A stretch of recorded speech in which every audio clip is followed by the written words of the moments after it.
Alright, what's going on, everybody? So 10:35 on the clock. Can you let me know if the audio is doing okay? It's weird, it had some glitch in the beginning. So let me know what the levels are sounding like. I see Super Must See TV, what's going on? I see Genghis Khan, how's it going? I'm getting like a weird, your bit rate is too low on the audio, but I didn't do anything different, so I'm not sure what's up with that. But if you can hear me okay, we're fine. So yeah, set up quickly, but the clouds were even quicker than that. So we got some finicky clouds, but I thought the detail was too good to pass up.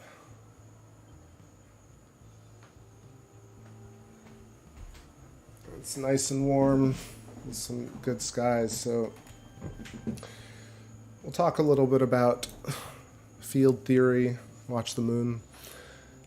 The moon was flanked by Saturn and Jupiter tonight, and I was kind of hoping to get some views of that, so we'll see. Audio and video, good. Okay, yeah, I'm not seeing the error anymore. It's just, it's like playing whack-a-mole with streaming. Just every time you think you got it down, there's always something pops up. It's like, stream is glitched, camera froze, battery died. Every time, and I fix it, and then tonight it's like, well, no audio. How about no audio for a second? Anyway, all good here. Starting off with some jams, getting in the mood. Got Tycho visible tonight. Great shot of Imbrium, Plato, Archimedes, Eratosthenes coming into view, as well as Copernicus, and the rest of the usual suspects all the way on the right. Clavius right at the Terminator, that's going to be a good view with Tycho.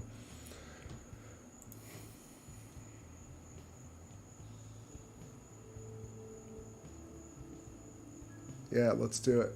I'm here for a bit. It's 10:37, like I said. What is our moon tonight? Is it like 60 something? Where am I stellarium at?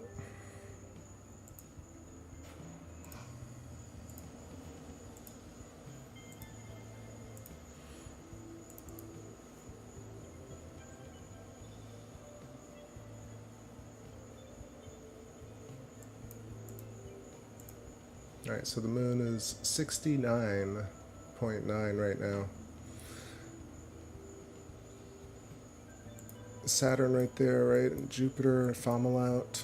Jupiter's way up there in the sky. What is it, like 70 degrees right now? But yeah, I feel like the sharpness is even better than it was yesterday. Remember to hit that 4K.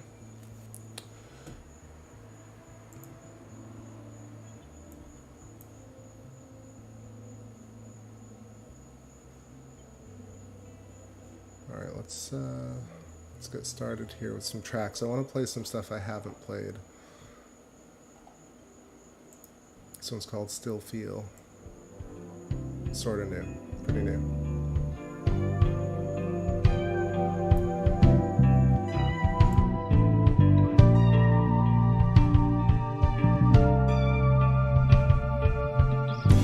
Rising up so high.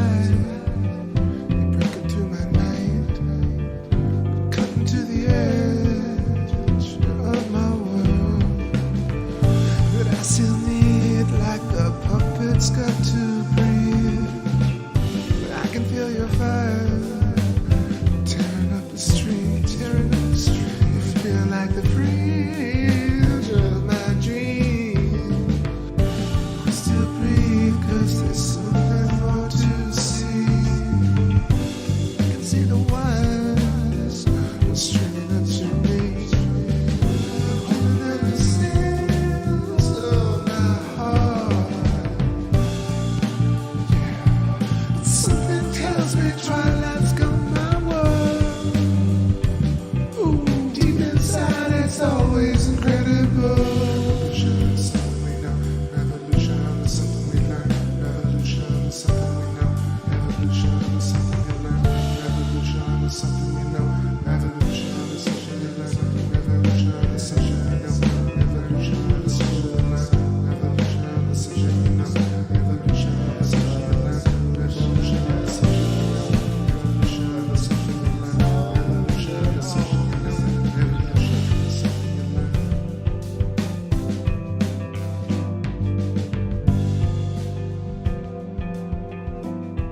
100 lives we live.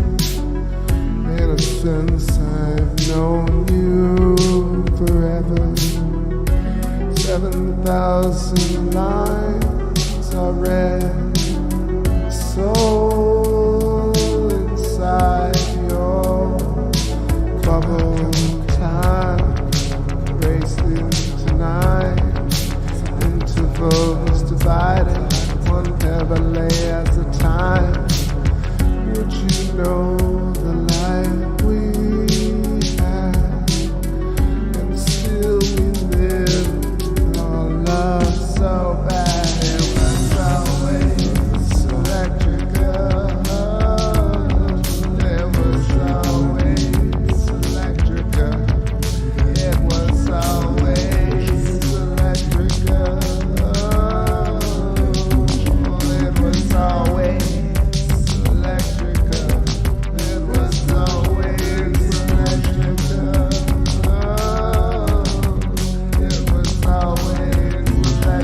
electrical. It was always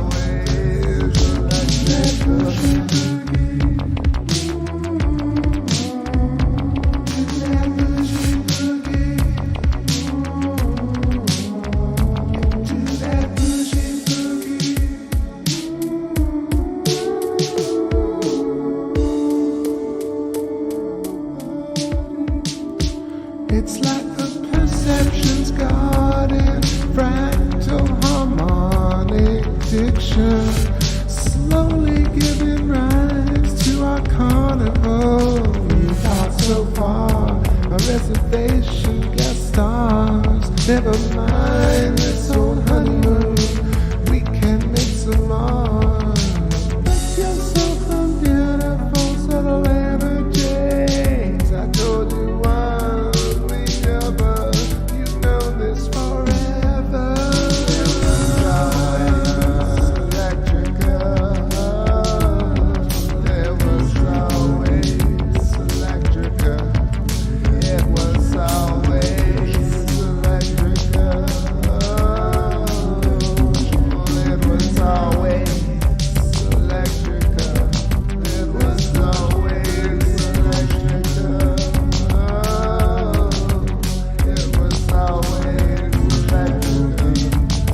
It was always electrical. It was always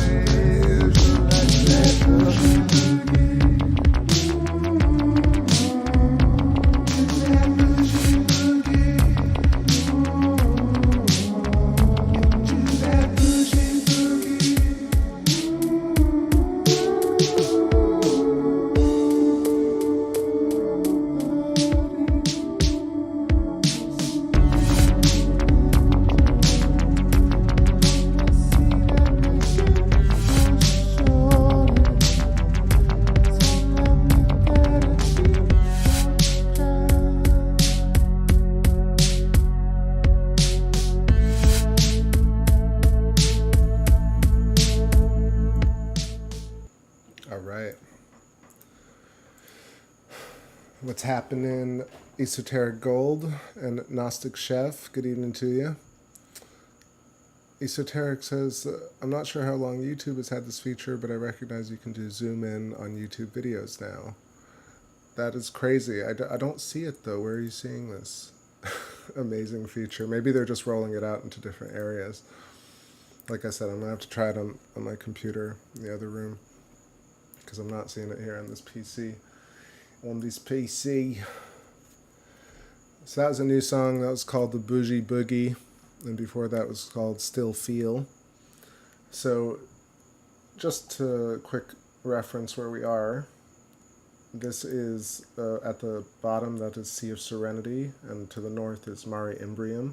So we have the Apennine mountain range, Hadley mountain range to the left, and the continuation of the Apennines upwards to the right towards Mare Frigoris, and all the way on the left we got Eratosthenes. Let me pull up my paint program. Real quick here. No clouds. Damn it.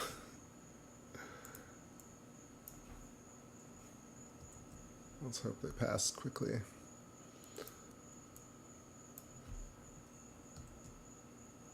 Alright, that might be a thing.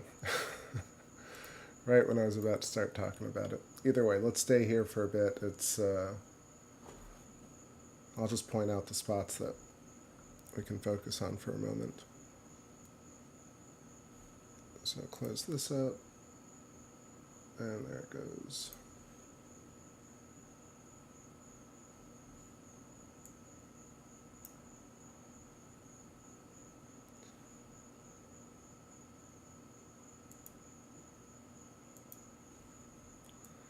Oh dang, alright, that's not working.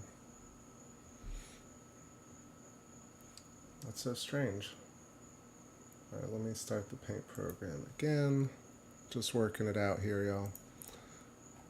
So I wanted to talk about some wormhole hypotrochoid, like the center of the donut shape tonight. I had some images that I pulled off of Shutterstock. I finally paid a little bit of money so we can look at these things together. I realized may as well.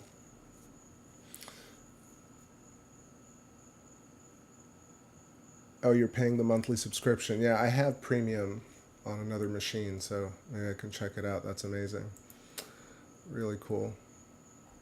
All right, let me run a song while I figure this paint program out, and I'll get back to these features momentarily. This one's called Interference. Only one walls of our place. Down from the rockets below. Oh no, it's one love undisclosed. Like the witches of the forest. Like I knew you once.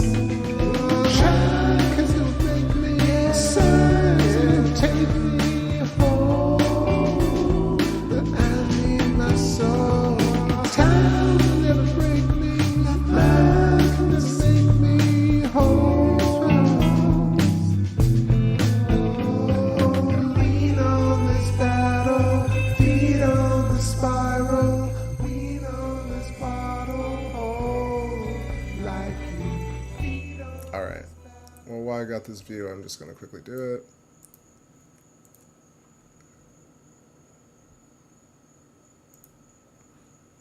Right, so Eratosthenes, Archimedes, Aristillus, Autolycus, Cassini, Theaetus, Vallis Alpus, Montis Alpus, let's see what else, Mari Siderenitatis, Mari Imbrium, and you got the Apennine mountain range here. You also got Mons Hadley, so Hadley's Rim for you Apollo heads, and yeah, the amazing tale of Archimedes. So yeah, that's what I wanted to do. Got to do it for a second. Let's get back to the tunes here. Yo, what's up? More Jello, please. I listened to our clip. It's not very good. I'm glad I had to listen to it before I played it. It's very funny, but it's me failing miserably at writing. So yeah, just a couple of features there. Let's get some desert fires going here. Going out to my Floridians. Summer and the winter. Some like enough. What mystery or love? In between the record, I found light had turned to dust. Rockets on the beach, oh, when you just went to leave. I believe once told, our story carries out. Your breath is so inspiring. Oh, it's nothing like you thought it though. One day there's nothing left to prove. All this love we find, falling into face with you. Long enough but I'm gonna lose my mind. Clean out the evidence, cover the shock this time.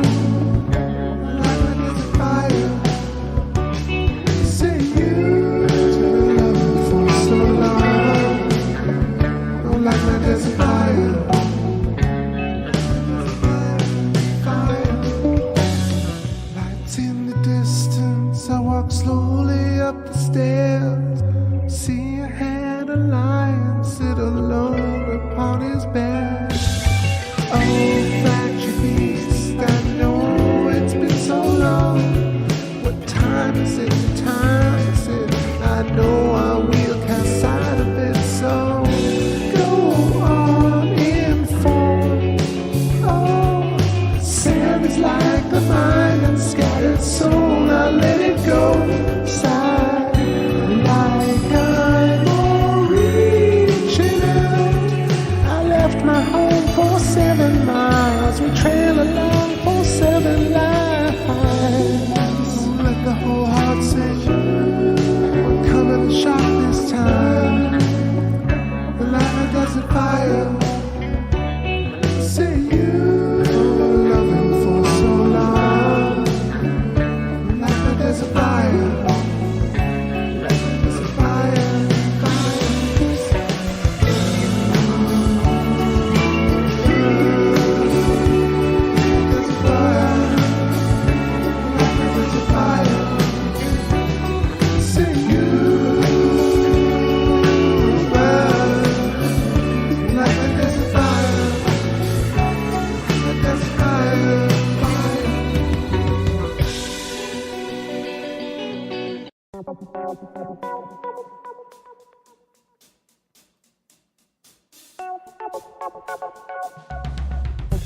When I think back over your eyes, you're a cornerstone.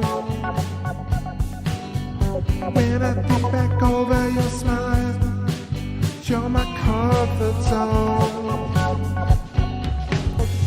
When I'm in your field, so when I'm in your presence, so when I'm in your field, so no one like you, no two like you and me. Out by the song, a sun for us to see. No one like you, no two like you and me. But I feel your soul, like seas beyond. I never thought I'd control your heart. It's another lifetime, our chain of stars. So I'll be whatever you want, phone whenever I can, hide whenever you grow, scream whenever you need, slow whenever we fall, home in the sun, and our time is just gold. We'll still be together.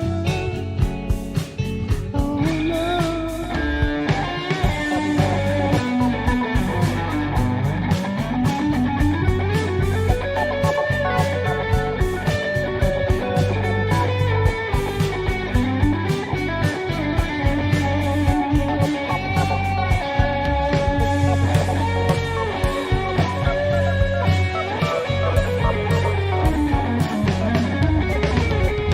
No one like you, no two like you and me. Out by the song, a sun for us to see. No one like you, no two like you and me. But I feel your soul, that sees beyond. I never want to control your heart. It's another lifetime, your chain of stars.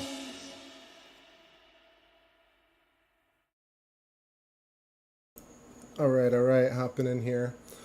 Just rotated the camera a little bit so we can see the whole moon in view, and it's really quite spectacular. Like I said, I'm loving this dimple at the bottom near, I believe it's Smithy, like Mare Smithy, or that it's a pyroclastic area that looks probably a bit like Mare Crisium right above it. But if you're looking directly, like 6 o'clock, 5:30 position, there's this kind of like interesting dimple region. That's catching my eye tonight. I adjusted the contrast a little bit so we can see a bit more of that region, Fecunditatis, Crisium, Mare Undarum. Let me scribble while I say that because I feel like I rattle it off so quickly. I don't mean to. I just want to tell everybody, I want to make sure that like I'm not rattling off all these things and being quick about it to hypnotize or trick people. You know, I know you all know that, but sometimes I listen to my streams and I think, oh man, I'm going a little too fast. But I think it's just because I have a lot of different ideas that I'm trying to convey. So forgive me if I ever sound like I'm rushing through topics. Always feel like you can stop me and ask me to clarify or to dig deeper into a topic, I definitely want to make sure I say that. I want to say what's up to D Zerda. What's going on? Great to see you. Let me know if anyone else hopped in that I missed. The quality is, yeah, kind of crazy tonight, so let's just quickly talk about these regions.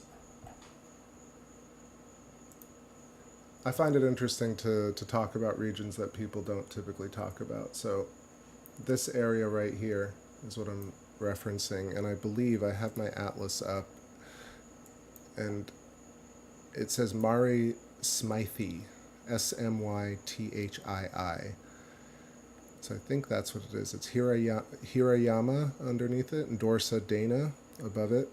But yeah, Mare Smythii, I think, or Smithy, is this region. I feel like that's a particularly interesting spot.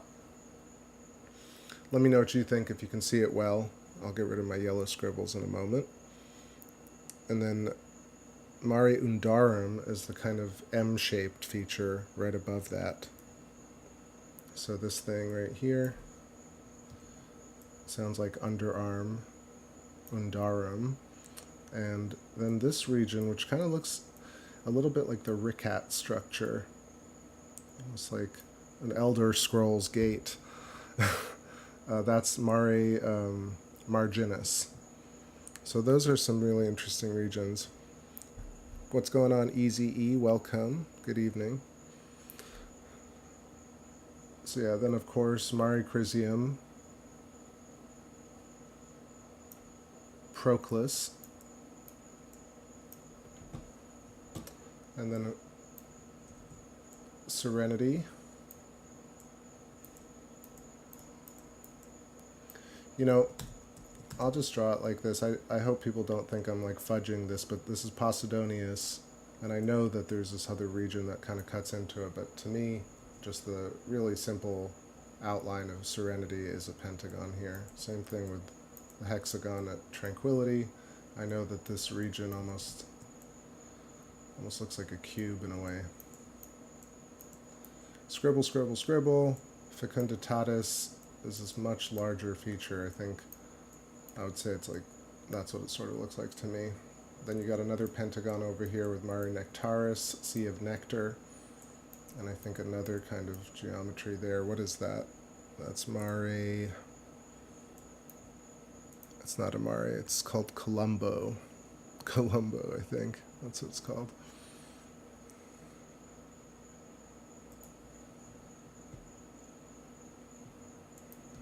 Yeah, let me know in the chat if you're digging this. Any of these features look good. We got some clouds coming in. But yeah, I'd love to be able to get some Jupiter and Saturn tonight. Let's groove with the tunes a bit more, and then I'll scribble some more about this. I want to save my funnel shots for Saturn and Jupiter so we can look at the hypertrochoid. What's coming in here? That was... Alright, this song's called Burn.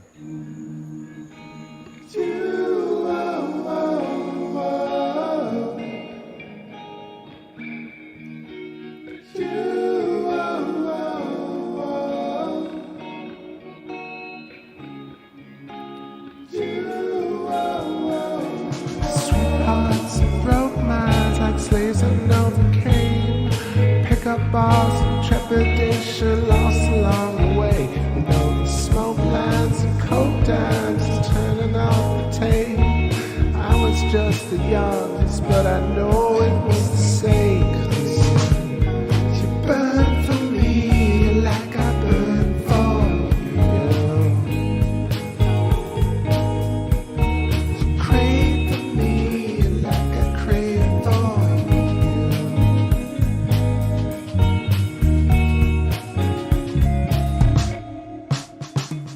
So doctor, come quick now, deliver my rhythm.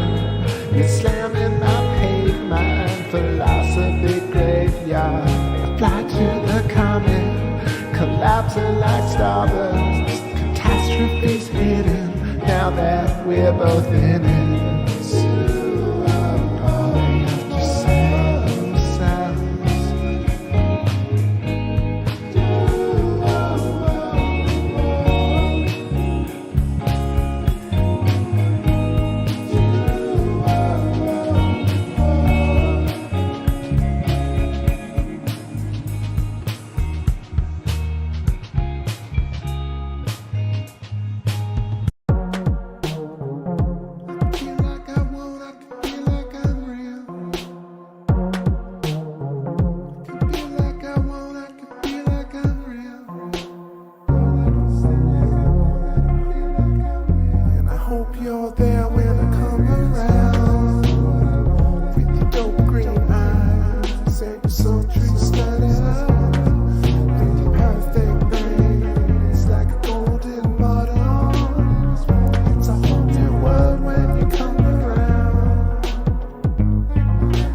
another life we got all together.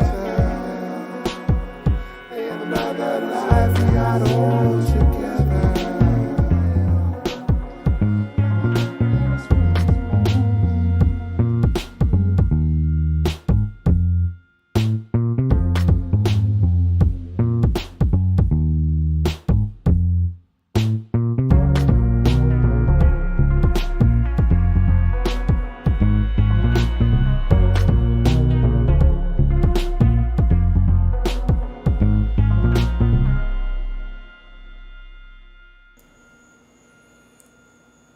Alright, hopping in here to say what's up to Kimmy. What's going on, Kimmy? Great to see you. And I see Silent Murmur in the chat as well. Lovely to see you, Silent. And the clouds cleared beautifully. Perfectly in time with that song. That last one was called Ins and Outs. So this one's called Breathe Together. I think I haven't played it before. There are a few more clouds, but I feel like we can get in there with all the detail. Mare Imbrium at the top, again, looking amazing. See Plato Crater coming in with Mons Recti, Mons Pico, the little chicken foot up at the top right. I want to take a look at Copernicus. Keep an eye on that right at the top middle. Right under the Terminator line, you can see that Copernicus, and then underneath that Eratosthenes. It just sounds fun saying all these names, I gotta say. Even if it sounds pretty pompous. So what? Sue me. Hope y'all feeling good. 11:05 p.m. November 2nd. Crazy. I'm going through the process of archiving all the shows. And I'm up to 129 uploaded videos on the channel. And I've saved about 575 live streams thus far. I feel like there's like 100 or so left to collect the total, so I'm basically just making sure that I have the entire archive. And I might upload it someday when bandwidth becomes no big deal. You can just upload 500 videos to an archive. So you'll be able to just download them for free and have them and chop them up and maybe help me actually create some of the... Because I'd love to go through the shows and get clips from some of the best shows, but I gotta say it's just a monumental task right now in my life. Even though it feels like it could be something that was done really simply, I just have so much going on that going back through all the streams is just like a fun experience, but I really have to go in, like, create some of the best live, chat room songs, like versions of songs that people like that were like maybe even better than the original. Also really great clips. So at some point maybe we can get the community involved to help me chop things up. It's a lot, yeah. Donald Yates, what's going on? Good to see you. Long time. Yeah, so the first stream was something like September or October of 2015 was the first, or even later than that. I think I didn't really get going till like November or December of 2015, and then streamed like pretty regularly for like that whole year. We caught so many things. So yeah, we keep going here, and it feels good to kind of have conquered some of the obstacles along the way of just like putting all these things together. I feel like sometimes, like yesterday's show, I felt really good about. I thought I put a lot of information in there, and I got some. For me, I felt like, I don't know, I'm happy to kind of keep the show music related if people aren't into that sort of discussion. So a little more feedback would be appreciated in terms of like the topics, I guess. Am I boring everybody with these topics over and over and over about like you're God and you made your own eyeballs and this toroidal field stuff? I mean, for me, I feel like it's very relevant information, but I'm not sure if people are just getting totally sick of me going off on these tangents at every single stream. Or maybe it's just better if we stick to music and the moon at this point. Is that more zen? So throw me some feedback. Just thinking out loud here. Oscillating. Yeah, I'm trying to find some songs that I haven't played yet. I just had something I wanted to do. Breathe Together. Yeah, here we go. New song.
Could really say what I feel every time we walk by.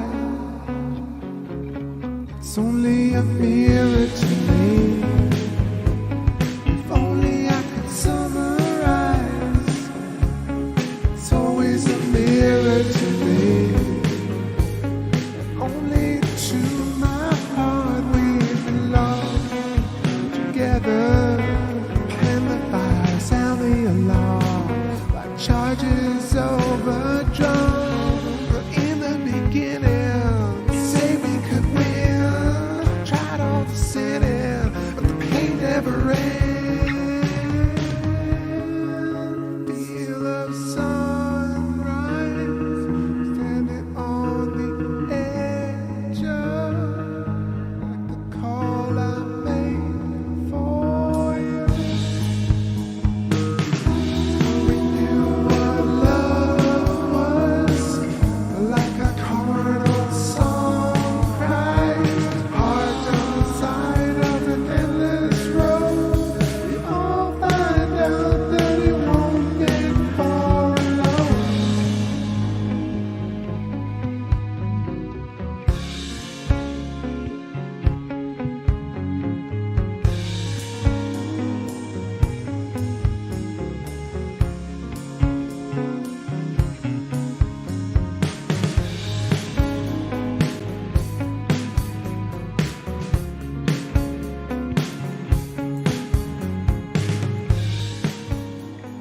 All right.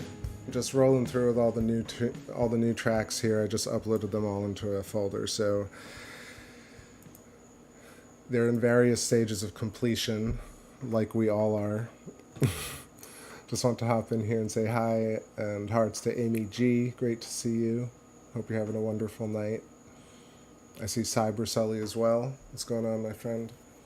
Yeah, I haven't said anything really deep tonight. I was just kind of half whining, half just confiding in everybody that, I don't know, I listened to the whole show last night and I'm gung-ho about what I'm talking about.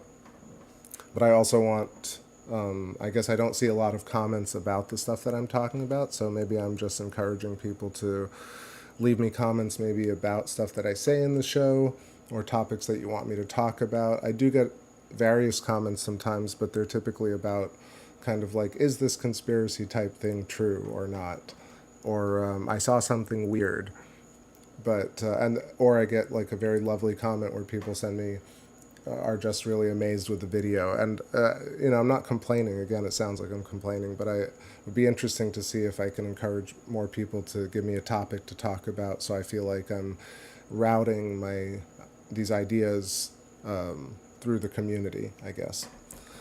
As somebody who doesn't do so much community building on YouTube, I'm just trying to figure out a way to kind of get a conversation going. I was actually thinking about like doing a lot, like more of a phone-in show at some point, kind of get back to getting guests. I was doing that a little bit and I thought that was good. So, yeah. Anyway, those are some thoughts. I did get some stock images today of some tubules, wormholes, and some toruses, so we can look at them together. I want to, yeah. I'm also just vibing here with y'all. The moon's looking amazing. I think it's a 70% moon right now. All the great detail up at Mare Imbrium coming into view. Like I said, Copernicus up at the top. Esoteric Gold says, change it up, do something completely different for a change, put a live camera feed in your house, find a process to magnify the moon greater than anyone else, play music with some friends. A process to magnify the moon, I mean, like we could fake it, but I feel like that whole zooming in on YouTube is probably the thing. You realize it's kind of diminishing returns at a certain point. I think I've talked about it before, but definitely the next step up when I get a proper yard, essentially, I just need a yard to set up a dome and a 14-inch scope. So that investment is, just waiting to go if I can just get a proper place to do it. And that's kind of in the future. That will definitely give us a closer view of the moon and the planets. So I think about that every day and meditate on it and just plant all the seeds, planting seeds, getting everything ready to go. Because the day I get like a CG14 or a Ritchie Creighton, 17-inch, just throw all my life savings into it. But of course, like, you got to get the house first and the yard and the dome. So it's quite an investment. But yeah, that's coming, but it could be a while. Live camera feed in my house, not going to happen. Play music with some friends. That's kind of interesting. Maybe someday. Maybe I'm too much of a narcissist. I think it's more like collaborating with people is so complicated. That's why I'm a solo artist. I see more Jello is back for a few minutes, and got a few more people lurking, I guess. Hope you're all feeling good tonight. So yeah, I think it's clear again. We had a few clouds and now a few burbs. So those were a bunch of new songs. Let's keep going with the new stuff. And I'm going to see where these images are so you can take a look at them. And I can talk about the Birkeland currents. The damn Birkeland currents. It's called Lock It In. Memories of you, always gonna run in like dawn, starlight kind, moonlight shine, or right side, or light tone.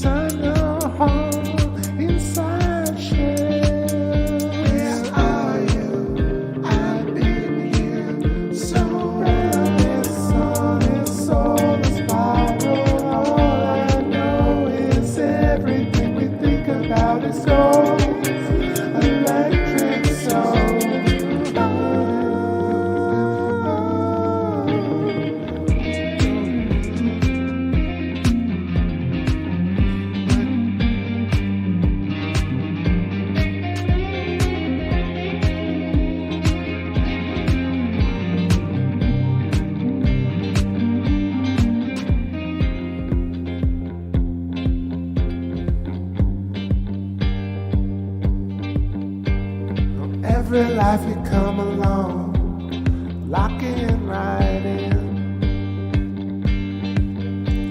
Oh, every night it comes about, knocking right in.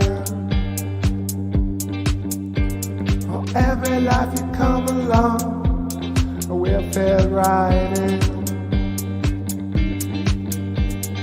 What you say to life completed? Don't you sound conceited? This song is soul is borrowed.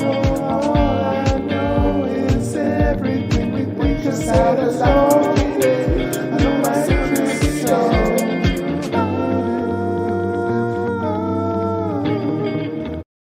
Light up that winter bread, like Hayam wants to be read. Sharp like waterfalls, so the words cut harder once. Side bombing, mom and dad, those times ain't coming back. Hard to know just how to feel, and could they ever know peace? Maybe I'll just cut them slack, but they work so hard to relax, and when they give their bodies to the sea, the end becomes me. We're the end, become the solution. Smiles, not confusion. My heart, I release you to the memory of this place. High, still that far, song, an analog.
back in here for a sec.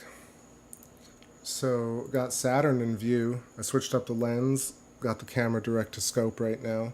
But Saturn is setting on the horizon. I think I can adjust the coloration a little bit here, just break off the fringing. But the wibbly wobbly atmospherics are due to the fact that we have clouds, like wet clouds moving through, tons of humidity. So visibility is not great on Saturn, but let's stick with it. Who knows, it could clear up a little bit. It's pretty glitchy too, interestingly enough.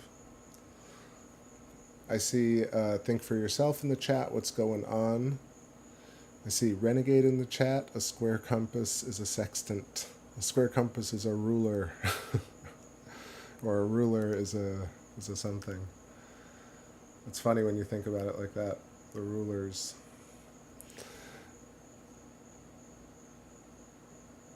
Yeah, no, the whole...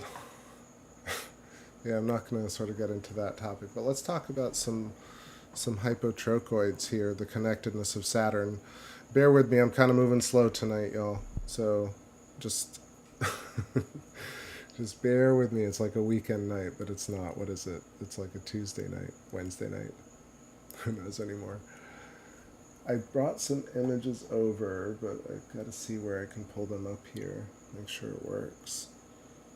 So while you enjoy some wibbly wobbly Saturn, I'll keep this music in the background for a second while I pull up the image.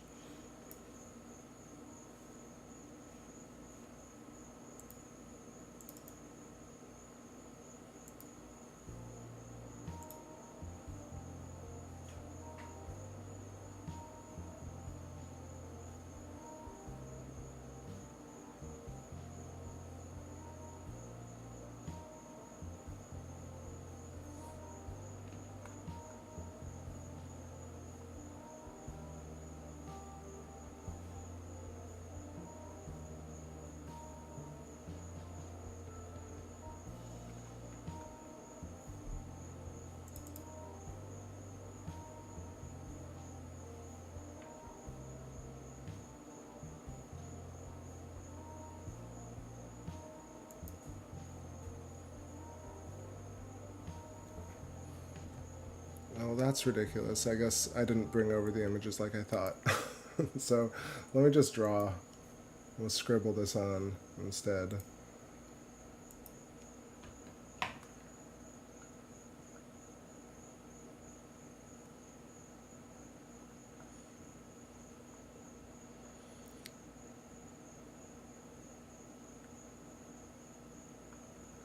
Yeah, I'm just reading some of the chat here as well. Sorry, so let's bring up the paint program. And just to reiterate just some of the stuff we know about Saturn. So let's say everything we've known so far about both mainstream and alternative science has a little bit of truth in it. Or even has a lot of bit of truth in it, but it's not completely right. So if we're merging some ideas here, let's say everything in the universe comes from consciousness and emerges upon a geometric structure. This structure ultimately ends up sort of looking like this. This is a hypotrochoid, or a pinched plasma tube. So you've got a tube, and it gets squoze in the middle. Why? Because there is a filament. This is, of course, a very simplistic version, but here's our DNA, our string of infinities, our coaxial Birkeland current, or our coaxial electric filament. And because the filament creates interplay at every node, let's say this, again, very simplifying, oversimplifying it just to not end up drawing something so messy here. But the idea of Markland convection, or wires basically crossing, creating a node or a plasmoid. And at the nodes, this tube or this sheath pinches and therefore ends up becoming this type of shape. But what happens, of course, if you extend it, we've got our donut. And we've got a filament, cosmic lightning bolt.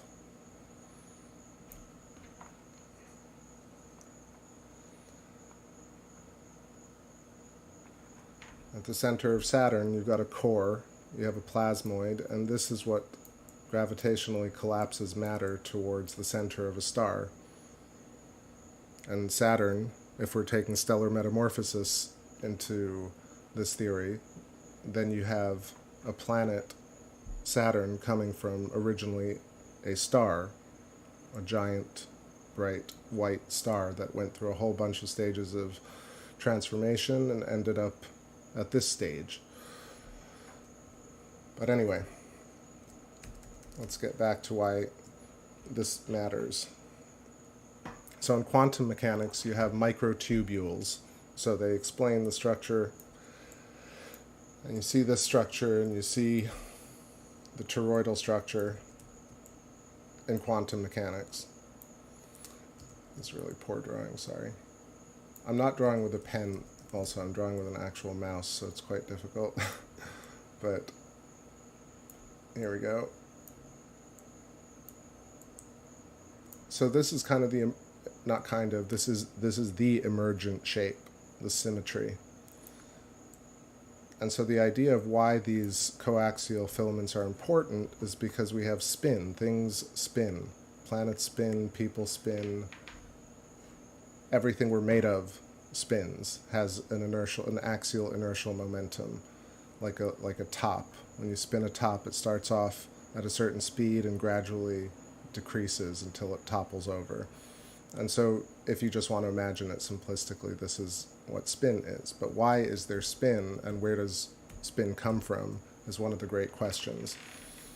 And so that's something that I didn't even know it was a great question, but you come into cosmology and astronomy, and you start to realize, you're like, wait, what is keeping things moving? Where does Earth get its spin from? Where does our sun spin from, or Jupiter? And why are there different rates? And so the mainstream understanding of it is that there is a star that gravitationally collapses matter, and this matter ends up in spiral arms. They call this the accretion disk. And the accretion disk within this starts clumping together inch-long debris into planetoids, so little bits of matter end up clumping together, end up becoming planetoids, and then become something like Earth. This is the mainstream understanding, and if you watch the visualizations, it actually looks like it sort of can work. But where is the spin coming from the original star that was formed? And how is the spin transferred from this star out of on the spiral arms to the planets that are grown or clumped together along these? So I've had long discussions, and I've seen all these different videos where they try and explain that it's kind of inherited spin down the chain. So the star gets spin, then the star transmits the spin down to planets. Now in the real kind of thing, I'm trying to slow down here just a little bit because it's complicated, because Thunderbolts Project that presents this idea, like Donald Scott presents this coaxial filament. And what I forgot to mention here is that this hypotrochoid is what Ken Wheeler talks about. This is the hourglass shape that exists, the counter space of a donut, the core of an apple. It also could be a quantum tubule. This also looks like an Einstein-Rosen bridge, like a wormhole. But if we say all of those are ideas that come from smart people wanting to figure out what's going on, and they jump to conclusions because we live in a universe that's dictated by gravity, electricity and magnetism are really relegated to secondary citizens, and there's just an interplay between general relativity, special relativity, quantum mechanics, alternative ideas, and nobody really wants to come together and play nice. So let me check the chat room here for a second. Jojo Kettler, what's going on? Hello, why does the moon not turn? The moon not turn in terms of tidal locking or in terms of when we see it up in the sky? So when you see it in the sky, not only does it move, and it moves up and down like across the ecliptic, but it also rotates clockwise like a clock. But does it rotate? It doesn't rotate exactly, but it does turn a little bit towards us and then a little bit away from us. And that's called libration. And libration allows us to see more than just the side of, a little bit more on each side of the moon as it does that. So it doesn't really rotate on its axis there are reasons that are speculated reasons. Nobody really knows exactly why it's tidally locked. They'll tell you because it's tidally locked. But when you realize that in order to tidally lock a moon or to have a moon in orbit, a few things need to occur. So the Earth has a powerful magnetic field, and the moon resides within the magnetic field. And so the connection between the moon and the Earth is this kind of connection where the moon itself has lost axial momentum, so the moon has lost its spin pretty much, and the Earth still has its spin, but it has a powerful magnetic field. So the moon being in the field is moved by more by the Earth than by its own spin. And it's also affected by the sun. So the sun and the Earth have a pull on the moon, and the moon no longer has its own inertial momentum. Why that's the case is up also for debate, because what I talk about and what Jeffrey Walensky talks about, and I talk about it via him, is this idea of stellar metamorphosis, in which case the moon was originally a star that turned into maybe a planet that turned into a moon, and the spin that it did have spin, and then it lost spin over a long period of time. Yeah, what's going on, Shockwave? It's so funny, like you've been there for a while. I don't know how I missed everything you're saying. Jesus Christ. It's because your icon is black? I don't know, it's weird. Anyway, maybe I just tuned you out for a second, I'm sorry. Shockwave, what's going on? Nice to see you. Z-pinch and plasmoids at the center, exactly. I'm just reading all the chat now. I really wasn't looking. I was trying to keep Saturn in view with this hot dog. So just bear with me. I'm going to read everybody's comments. Saturn was wounded. The rings are debris. So in the stellar metamorphosis thing, I don't know if y'all have checked out Jeffrey Walensky and stellar metamorphosis, but let's say Jupiter going to Saturn, and Jupiter needing to lose axial momentum and more of its atmosphere. Why can't something like Jupiter exploding, for example, losing an outer layer in a cataclysmic event, be what created Saturn? Right? That's in a way like this idea of proto-Saturn in Velikovsky cosmology is a bit like that, like Earth and Mars being within the brown sheath of the brown dwarf Saturn. He sort of says that, I think. So maybe Saturn's rings are not what mainstream says, which is a hot dog. Let me get out of this view here for a moment. Hide that. So I'm still on Saturn for a bit, just while we have the view. But yeah, the clouds are coming in hard. Anyway, my point is that we have Jupiter and we have Saturn, and we can see them pretty closely. And I think that it's for me, it's one of the most interesting things to imagine what kind of event Saturn may have gone through if Saturn is older than Jupiter, and how it has lost spin and lost its outer atmosphere. And is Jupiter on its way to becoming a smaller object, a little more like Saturn? So that's an idea. Cybercelly says these pinch points seem to reflect the oscillation, vacillation between the singularity of source and reflected motion duality. Yeah, I think, did you mention Mike 11? Because I went and listened to Mike 11. I've definitely seen him before, but he's talking about, the worms, the planaria worms, and basically he talks about field and regeneration and all this stuff, but he doesn't mention, I think this wires from the outside, the idea that humans and the sun sends out wires into Earth, and Earth sends out wires into the tops of the heads of humans. I mean, the wires exist already, but the fact that we're all connected in that way is something I feel like he doesn't talk about. But anyway, just want to remember Michael Levin for a second, just mention him. But the pinch points, yeah, absolutely, Cybersully. Like, I can comment on that. I mean, the pinch points, the thing is, the pinch points are the same fractally at every size and every scale. So as soon as something becomes a plasmoid, it's a bubble. It creates a bubble and it creates a star, and at whatever scale it is and whatever oscillation or frequency it's at is what it ends up attracting to create itself and its field. So self-actualization or self-creation happens because we emerge from consciousness. Because consciousness, as soon as it has something to reflect upon and react to, it does, and it has the receptor. It sends out feelers. So yeah, that's what it was. Michael Levin was doing experiments with a fungus, with a mold in a petri dish. And he says you put the culture right in the middle, and the culture starts sending out like a Doppler sensory emission into the petri dish, and when it gets back feedback, it starts to grow.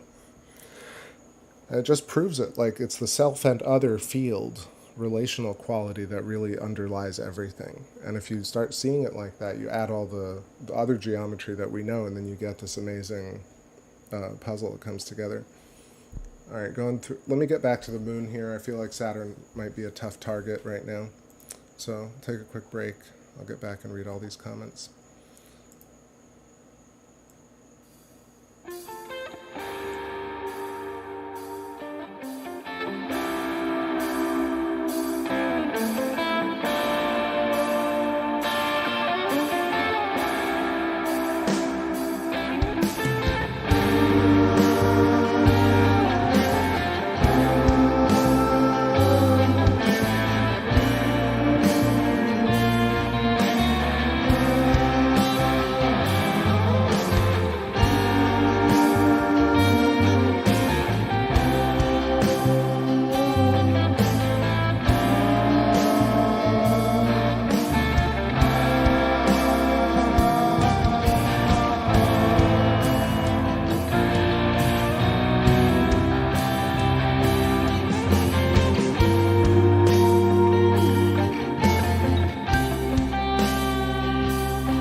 All right. Hopping in here, back at the moon. Yeah, I got a few clouds, so that's how it is.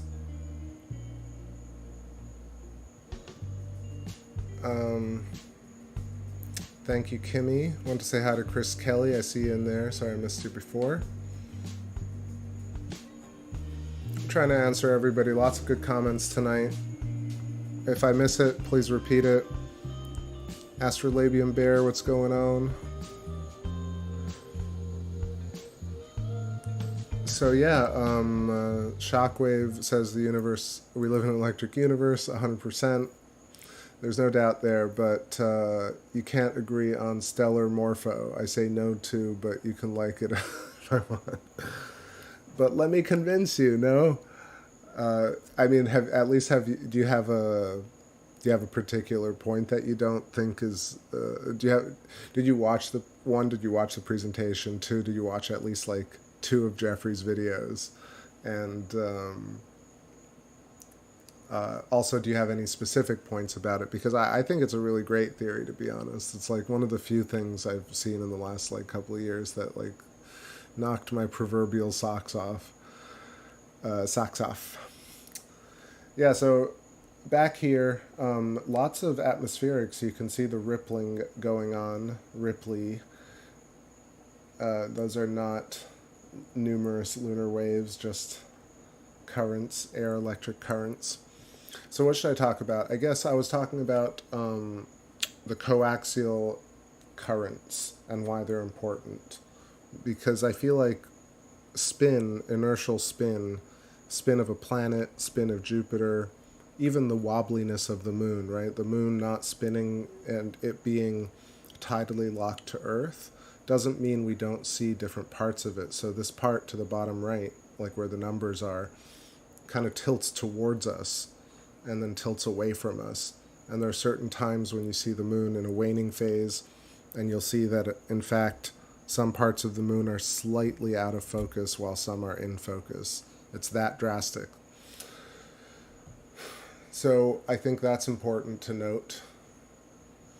So Shockwave is saying stars and planets are created in Z-pinches and their atmospheres depend on how much gas is available to pinch in. But when you say that, it's just like gas being available, like free gas in the ether. If we think about it in terms of resonance and oscillation, it's just everything, like things attract and repulse. Matter is different states of the same thing in different complexity fractals. So I think that's an important note for me that I tend to go back to when I get lost in the minutiae of things. And what I mean by that is it's easy to forget that pretty much the moon and people and bacteria and Jupiter, all of that is made of pretty much the same things at the quantum scale. At the quantum scale, we have an image. I think I have this image. So this image, I hope it's not like, you know, people are like, oh, you're showing CG or not CG, but this image, whatever, is a good image of this thing called percolation of the unified quantum field. So let me see if I can pull this up real quick. There we go. So this is an image where it shows this bubbling or this percolation, and you see the bubble here on the left. This is what superstring theorists refer to as kind of a Big Bang bubble, right? One of these bubbles happening is our entire universe. And because bubbles expand, that's why there's a sense that there's an expanding universe.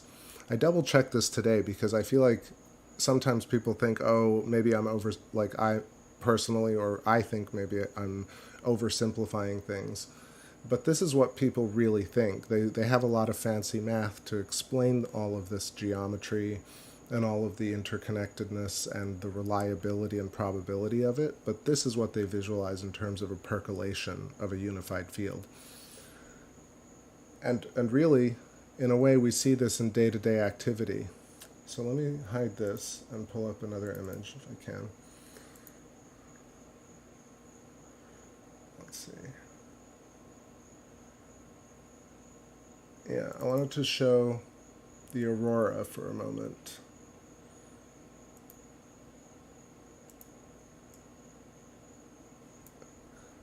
So I guess, I don't know why this is coming through like a green screen effect, so that's not really great. Anyway, the point is that we have this bubbling effect, and I'll draw it instead. Draw it. Get back to this hot dog hypotrochoid idea.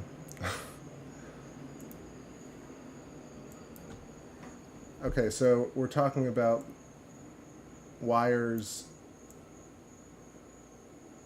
being this unified field, right? This is plasma in dark mode.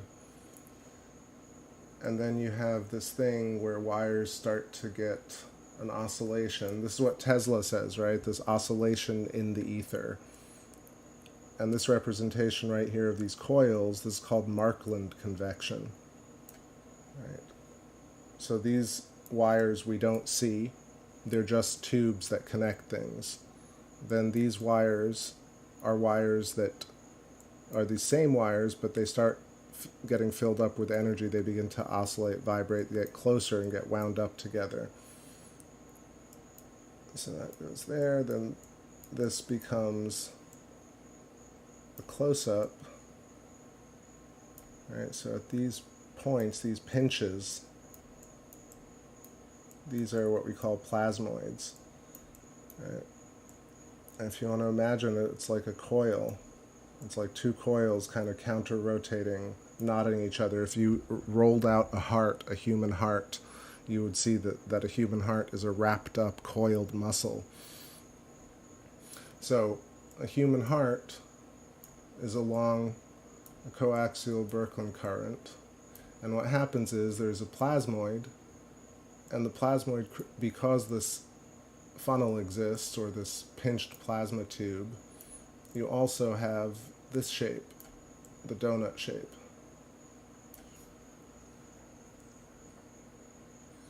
Right, so this is a star, it's a heart, it's a brain, it's a planet.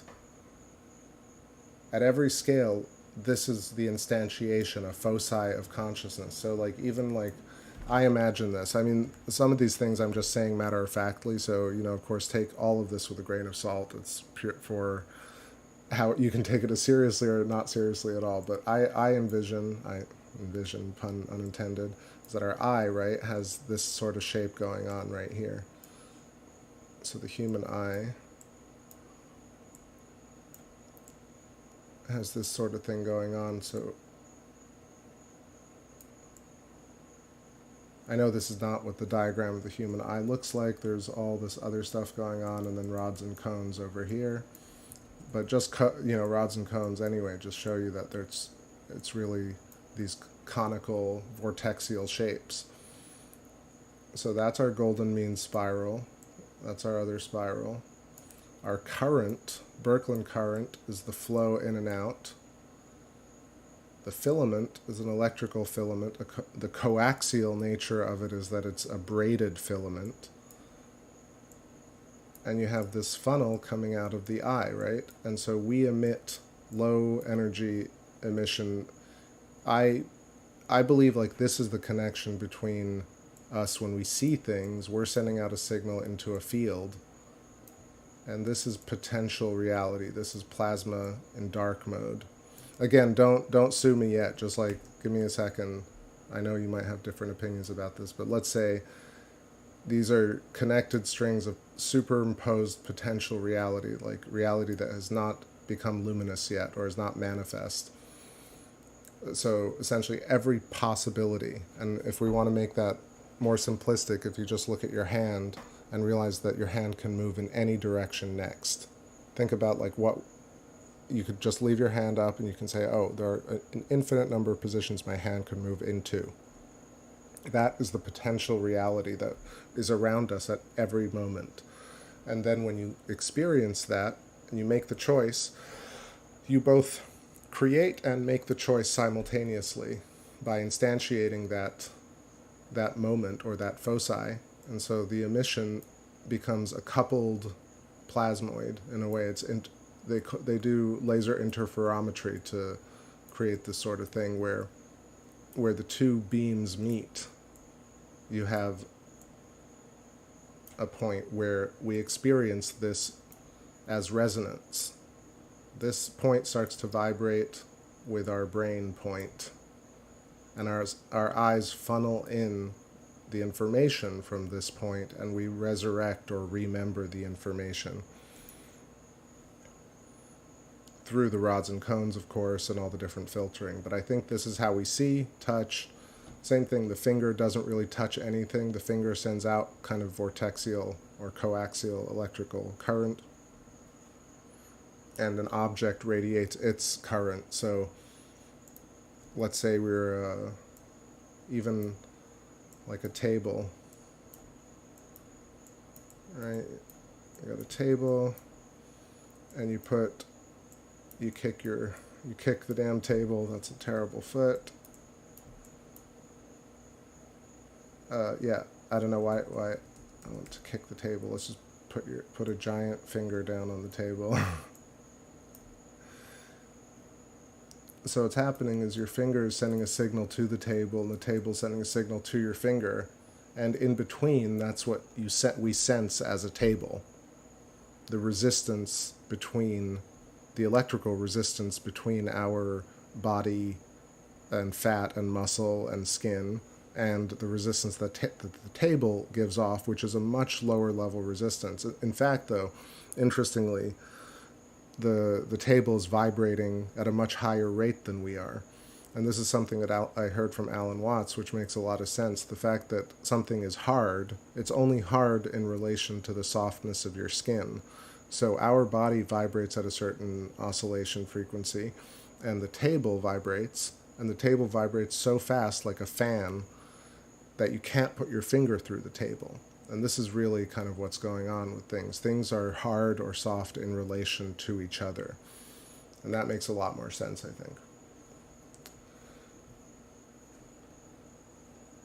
So what was I talking about? Let me get back, delete some of this stuff about the eye. So the idea of memory and remembering in the field. So as a plasmoid grows, the first thing around it creates this resonant layer of plasma, and then another layer, and then another layer, oscillating in conjunction with the field. And so the idea of a human biofield is that a human exists at the center of this as a string of pearls. So if we were to take a person, the idea is that there's also this coaxial filament that forks over here. And this structure, knotted, creates knots, plasmoids all the way through. And this is what the chakra system is. And then the human, right, really is a wormhole. Not only like that, but in fact with our mouth, our mouth and butts, pretty much. We ingest, take in information from reality and expel information into reality in a different form. It's completely destroyed. So to kind of bring it all together, the way I look at it now is that now we have representation for a black hole. Matter comes in, gets destroyed. We have a white hole, the symmetry of it, where matter is expelled anew. Right? We have the sheath, which is Ken Wheeler's hypotrochoid. It's a quantum tunnel. It's a wormhole. It's a Birkeland sheath or Birkeland current. Inside it, you have the counter rotation that Donald Scott talks about, and the aurora borealis, and also the bands of Jupiter counter rotate based on the same model. Also, this sheath is just a discrete region of an extended Birkeland current, right? So we ground, we fork into the ground. This is also the shape of the wasp scepter, the fork at the bottom of the wasp scepter in the Egyptian lore. So yeah, so we are at the core of this, and then the human biofield extends like apple flesh around us. in layers. So it's the aura, it's the human biofield, it's the human magnetic field. It's, you could say, the collective version of this is the Akashic record. The Akashic record is probably a collective of not only humans' memory bubbles, but also a little ant's memory bubbles. That's the worst ant I've ever drawn. Let me draw that a little better. Gosh, drawing with a mouse is like a thing. So a little ant. So an ant, same thing, hypotrochoid. Now, there's so much other stuff going on because you can relate it to all the different interdisciplines of New Age stuff. You can relate it to the Thrive Apple stuff, the Nassim Haramein sound harmonic stuff. You can attribute sonoluminescence. You can attribute Russellian, the Walter Russell stuff, where not only just the numerology, but also the resonance idea and the shapes and the duality. Like, that's a whole other thing, which I have dug into, but it's kind of, it's its own world. But I think it also is important that when I got through the whole Walter Russell 3-hour piece, is that they never once really say that we are God. They sort of allude to it, but I think it's much clearer when you realize, like, this structure is fundamentally what we do. This is our karma, our doing. So we do this by emerging into luminous matter via either emergent properties, and then we self-reflect, but ultimately we ourselves are doing all this work. So anyway, so the heart, the brain, all of our plasmoids have their own little fields. So we're surrounded by plasmoidic donuts. And then in the stickman stone thing, you have the two donuts on the sides. And I feel like this is kind of more, this is like the center donut within the larger donut, almost like the hop vibration stuff that Buddy is talking about. But anyway, this is what I see, and a lot more, of course.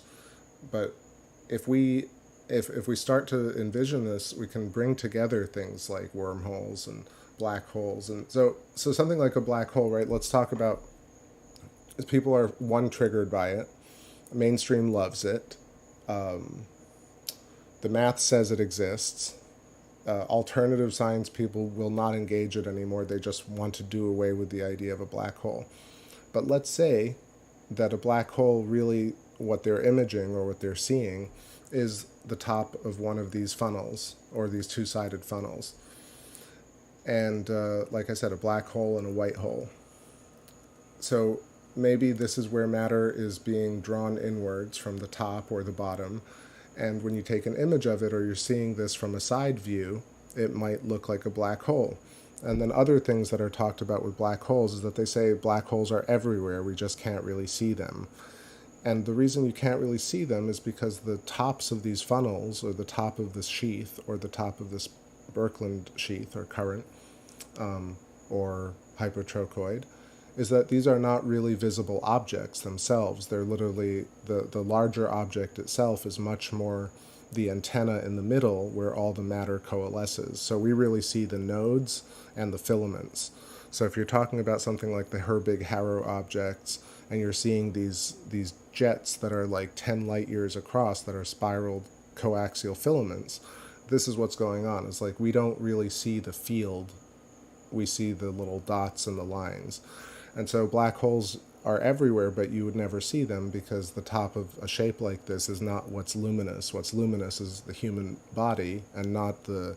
Think about it, it's like Jesus, like the halo in religion is kind of, is there energetically for real, but it doesn't manifest as an object. And so that's sort of like imaging a black hole is not going to manifest as a visual object because it's actually a byproduct of a larger shape.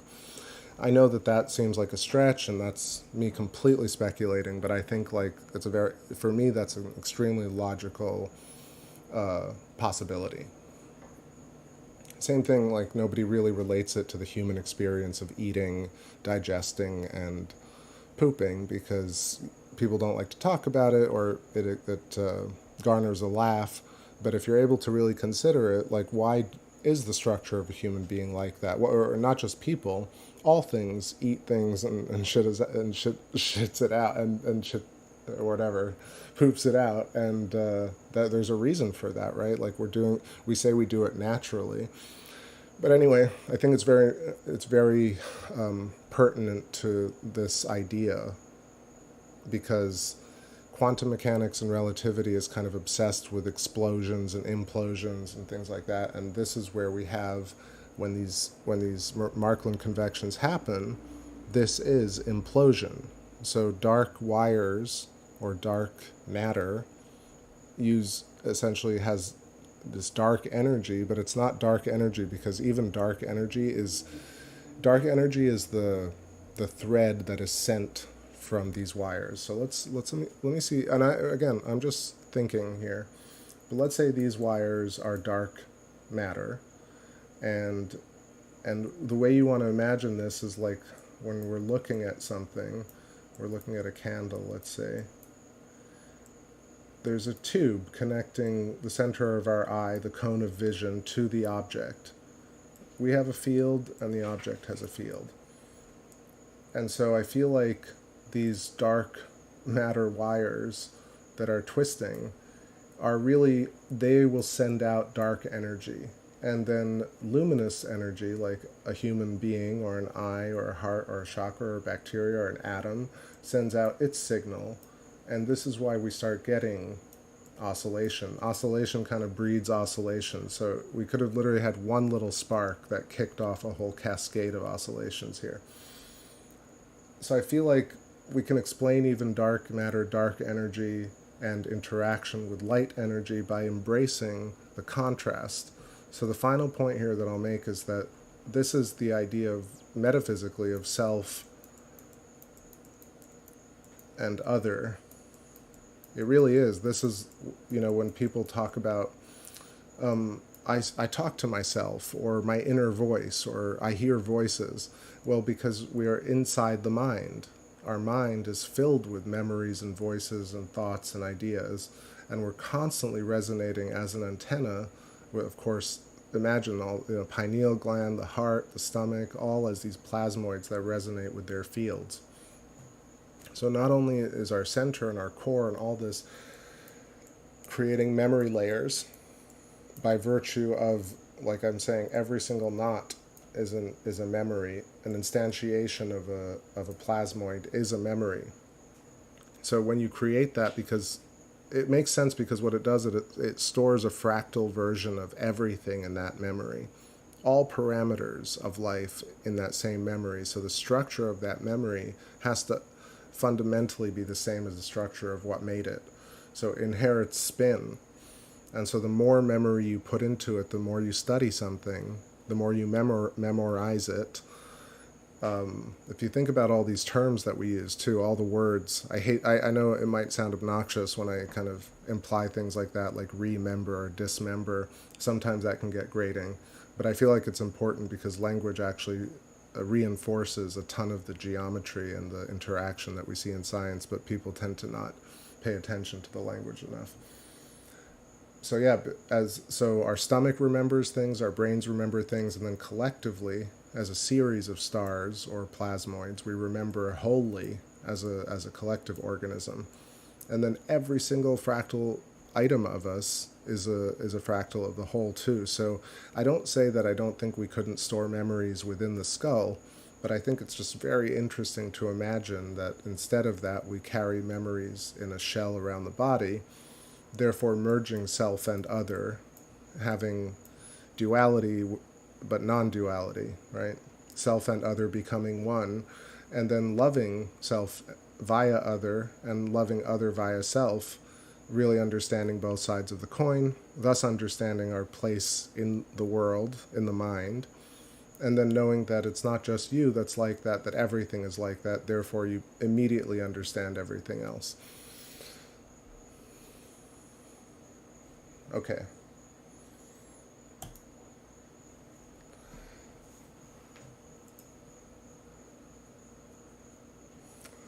So let's see the comments here. I'm just hop bunnies. I see Sigma Theta Phi, 888. Not sure what that is in reference to, but the numbers are the geometries too. The infinite, the 8 really is a vertical torus or a braided filament, which way you're looking at it. Dzerta says language holds more clues than imaginable, and some really obvious ones too. You know, like wind currents, or like solar wind. People, you know, use that kind of word, and people think, oh, wind is blowing, it's cold, or whatever it is. And people don't immediately imagine the word wind or spin or twist or torsion, to wind up. And wind current being an electrical current.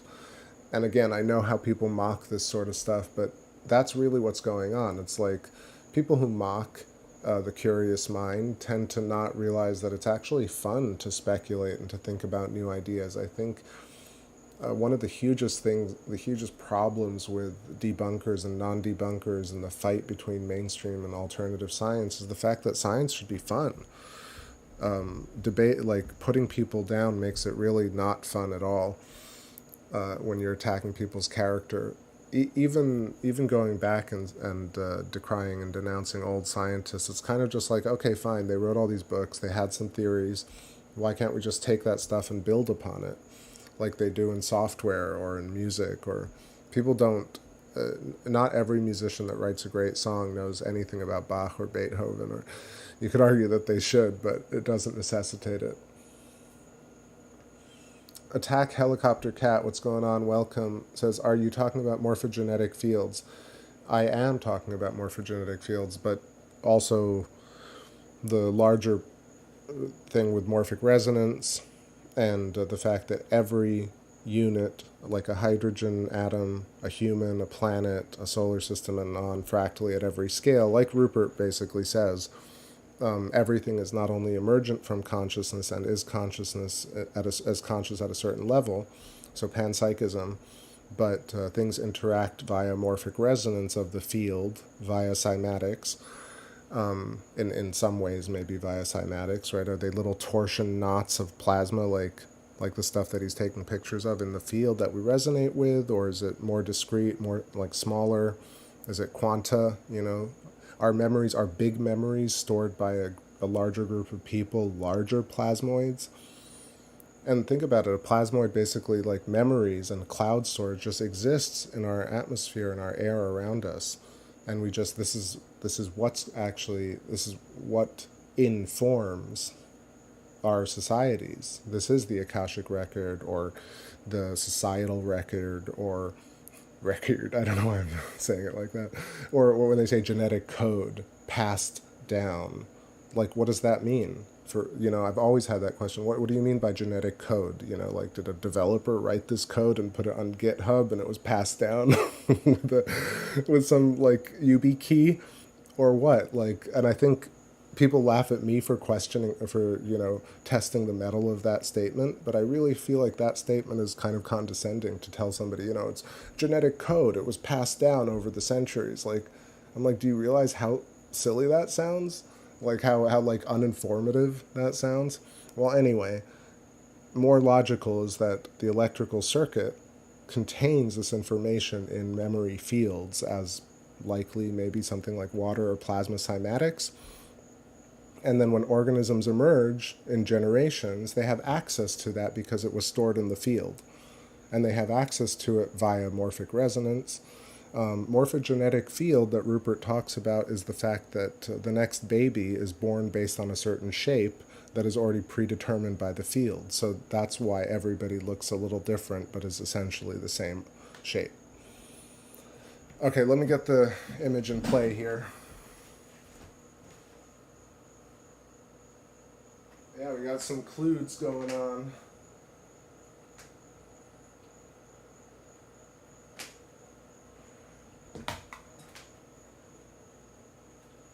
Let's pull up some stars, maybe.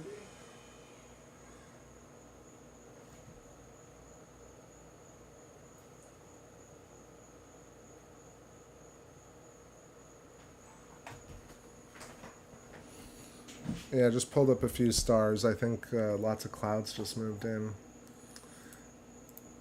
I do want to read your comments here, so bear with me.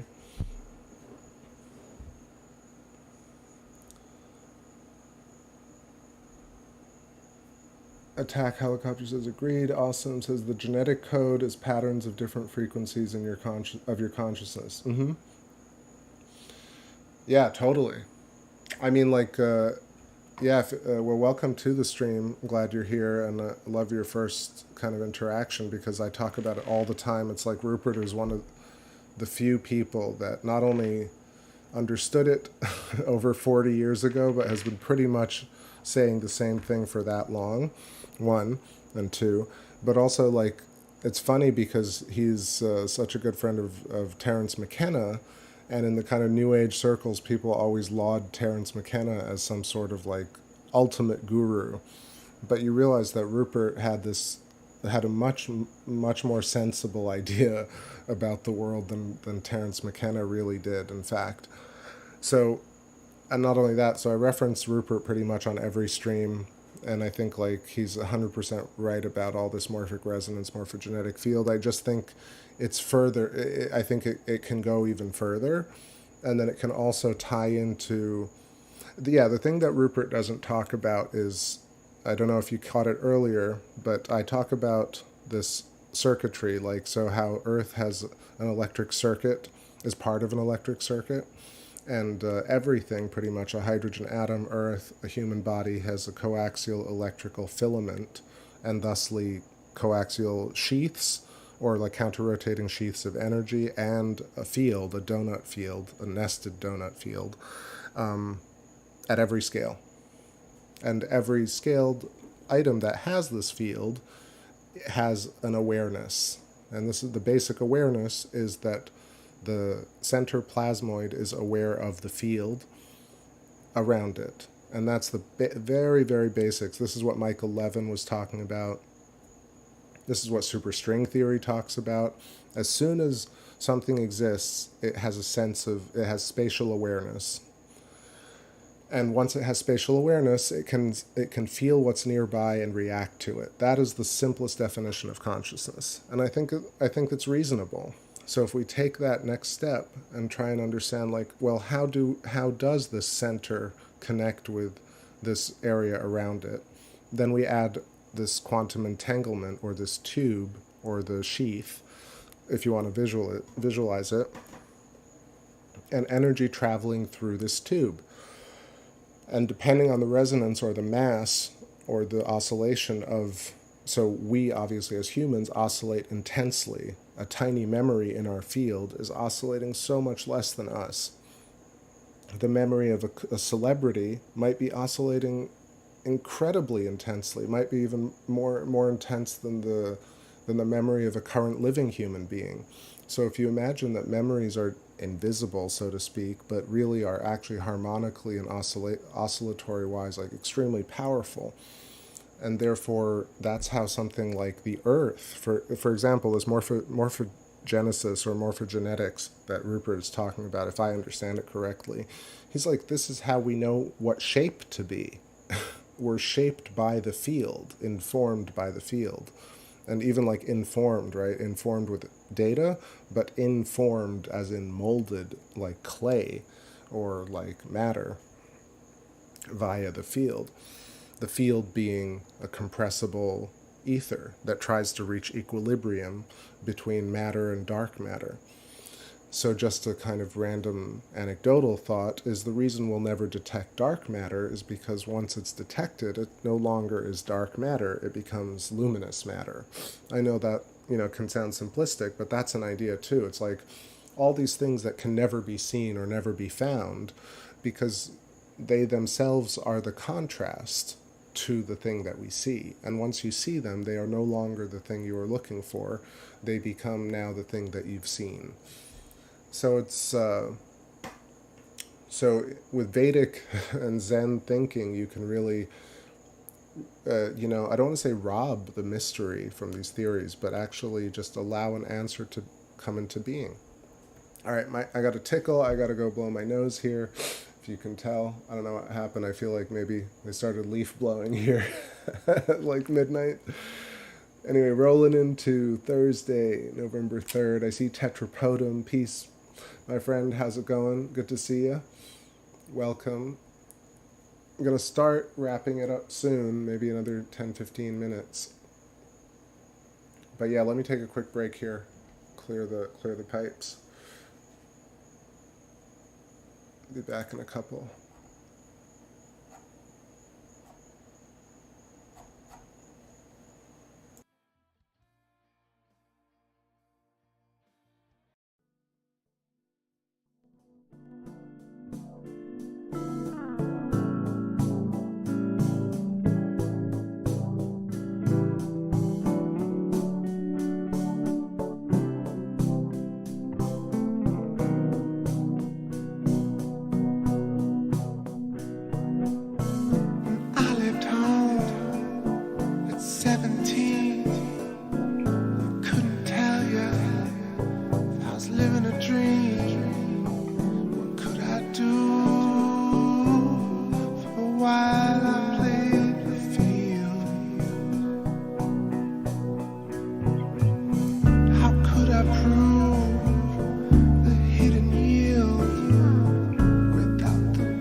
patch up in here. So yeah, I don't know why I got a little bit of a little tickle here, but it's okay. Not sick tickle, I hope not, but all good, all good. Thanks for all the kind comments, everybody. Love to see them. I want to read some stuff up here that I missed. Let's see.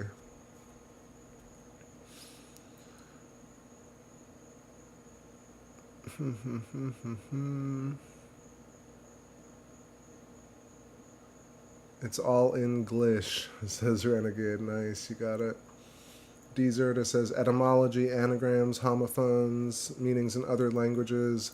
Yep, phenomes, right to left, Latin roots of words, interplay between languages. I think also an interesting thing about speech is that something I heard that was very interesting is the fact that the sound waves themselves, in a way, almost look like the letters and words that we're saying, which wouldn't surprise me, in fact, fractally and geometrically, since our letters themselves are also geometries. Our hands are geometry that create the geometry. So when you write, look at the shape your index finger and your thumb makes, right? That also looks like a diachron instability. It also looks like a, what does it look like? It looks like a lunar crater, right? It also looks like a protein folding. And so geometry makes geometry. But then, interestingly, the contrast idea is the words of a book on the page. So people tend to not look at the page of a book, they tend to look at the words, and even further, they start to derive meaning very quickly. We quickly look at a book and we glance at the text. Very, very rare for someone to say, wow, look at the page that these letters are printed upon. But this is the idea of contrast. Without the background, the shape does not emerge. The shapes of people, the shapes of stars, the shapes of ideas, the shapes of sound only emerge from the contrast, from the non-existence of that. So sound of silence, light of darkness, person of background, planet of void, right? So, right. Just reading in here, let's see. Silent Murmur says, remember, we also see without our eyes, though. So that's a great point. I think we see with our eyes more powerfully because the eyes are literally a hole in the skull. The skull surrounds the nervous system, and the emanations from our electrical coaxial currents that go through the body are open in some areas and closed in other areas. But it's the same energy that we emit. The proverbial eye, or the entire coaxial root system that flows from our heads to our toes, emanates omnidirectionally in every direction. And in some areas it emanates because, think about the idea of permittivity. And permissivity, where we're going through plasma layers around the body, and so emanations are going to be stronger in some areas and weaker in others, like something going through a bunch of panes of glass, losing speed each time. That's the way I realize this is how the scientists tend to do experiments about the double slit experiment or the quantum entanglement experiment, and any experiment where they say we're isolating photons.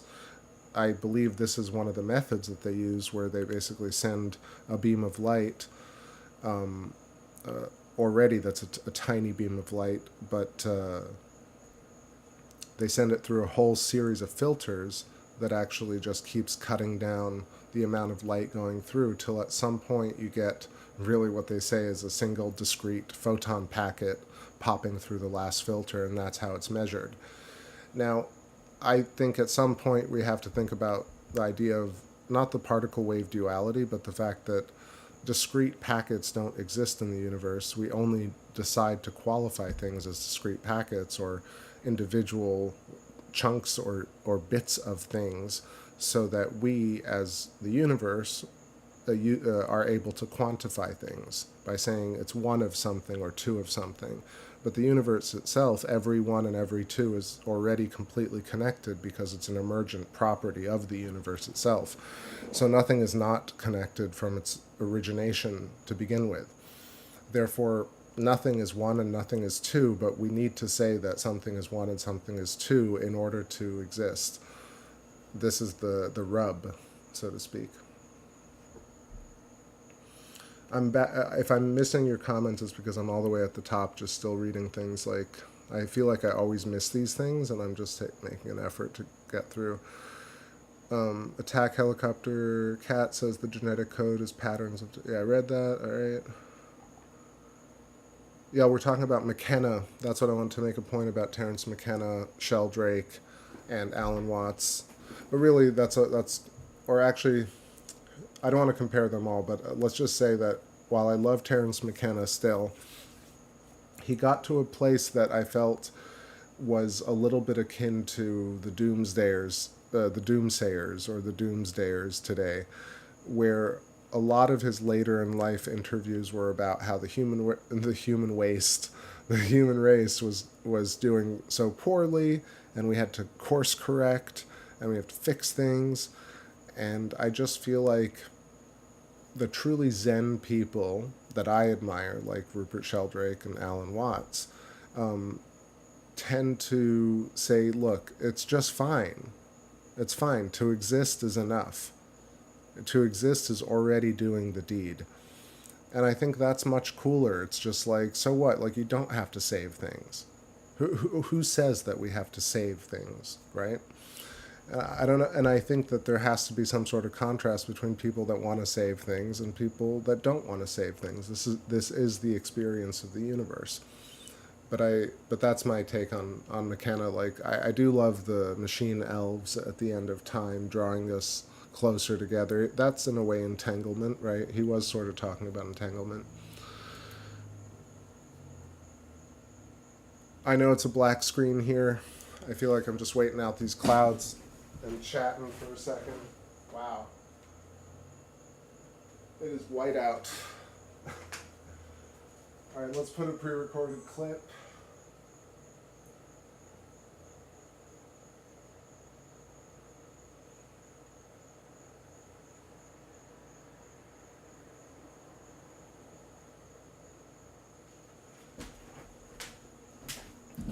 I'll cheat a little bit and we'll just watch the moon from a little while ago. Why not?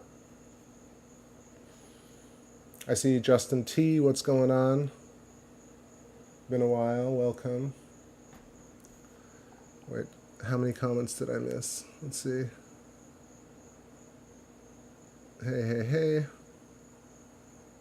Attack Helicopter says, am I only the person who doesn't get sick? Yes, you're the only person.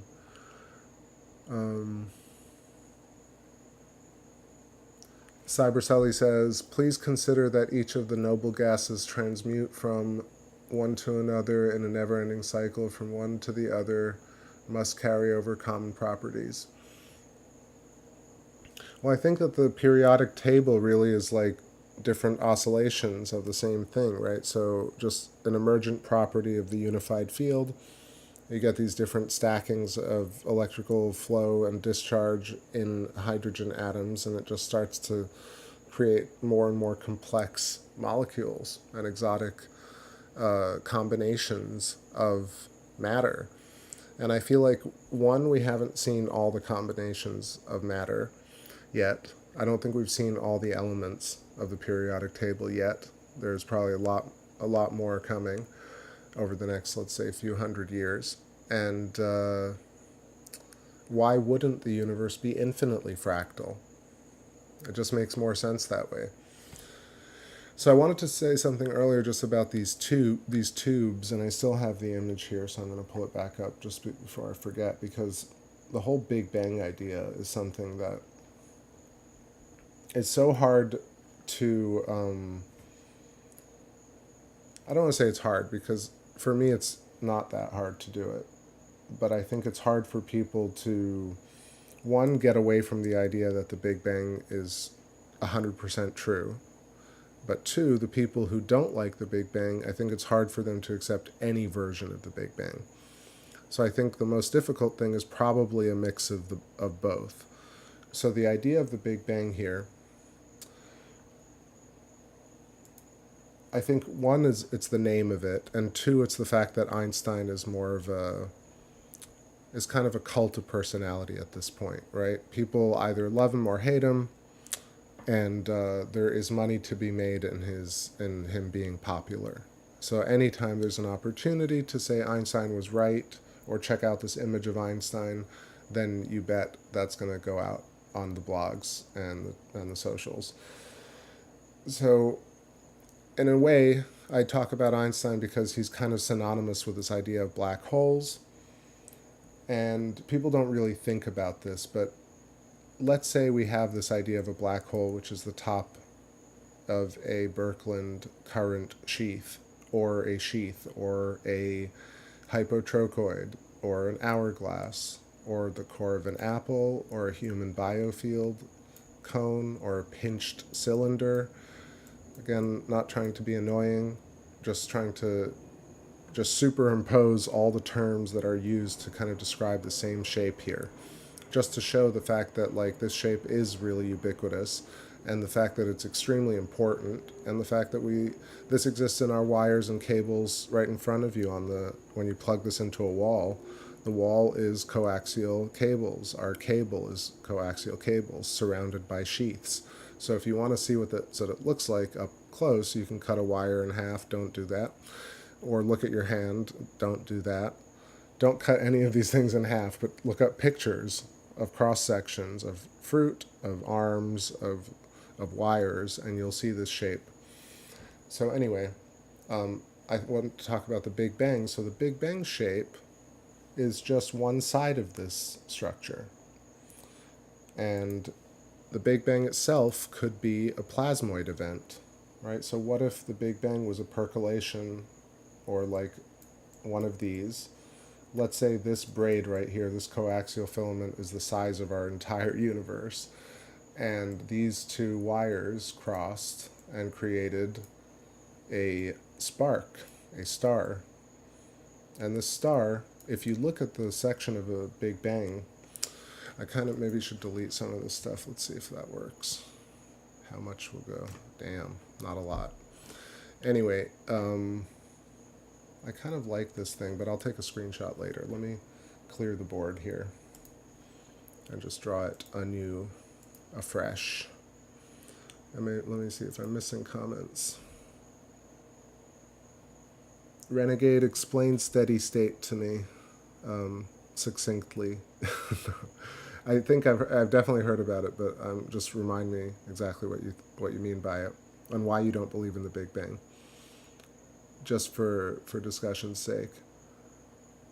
Auntie Queenie, oh those darn helicopters. Aloha friends, good to see you, Auntie Queenie, welcome. Thankful that you're here. Looking up at these comments. Attack Helicopter Cat says, you know what trips me out? When I'm walking through the grass, I can feel its life force through the soles of my boots. I mean, we are essentially like grass on Earth, and or like hairs on the surface of Earth, and that ties us in really well. Filaments. Well, I think the moon is back. There we go. Back to the live shot.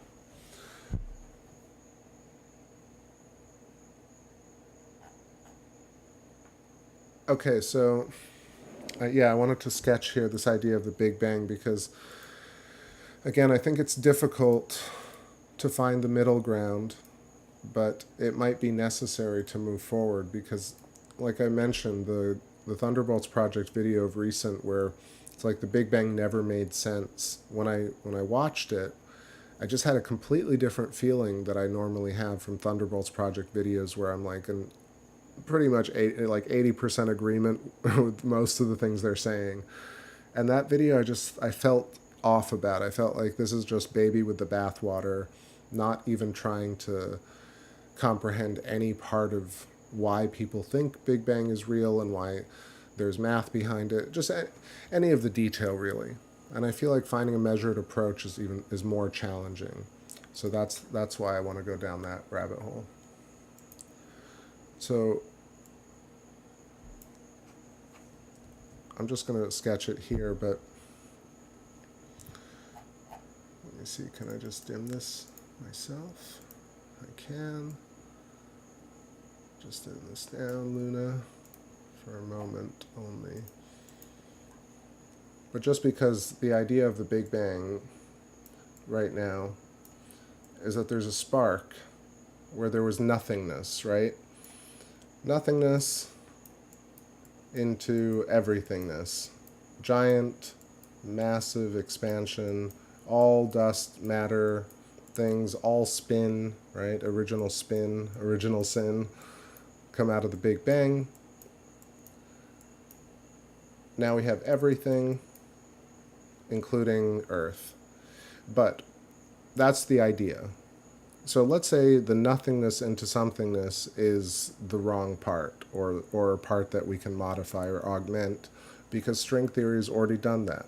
String theory says before this nothingness, there is actually the percolation, the bubbling stuff that I showed earlier. So a soup or an infinite field or swimming pool of boundless consciousness. That's what string theory says. When I say that's what string theory says, exactly, Mr. String Theory says that. No, somebody like John Hagelin or Ed Witten or any of the contemporary string theory, Brian Greene. If you ask Brian Greene, he would probably tell you that the Big Bang could have been from one of many Big Bangs, so different layers, and a Big Bang happened here, and a Big Bang happened here because these layers, these membranes or embranes, are touching, and where they what's so interesting here is that this idea of Markland convection or plasmoids, this one I just had the memory of watching The Elegant Universe 22 years ago, 23 years ago, if you remember that, with Brian Greene. And they do talk about, Edward Witten talks about membrane theory, where the Big Bang is actually two big membranes like hitting each other at different points, and that is the event that caused the Big Bang. So this is 23 years ago when I was a teenager. I think I was a teenager.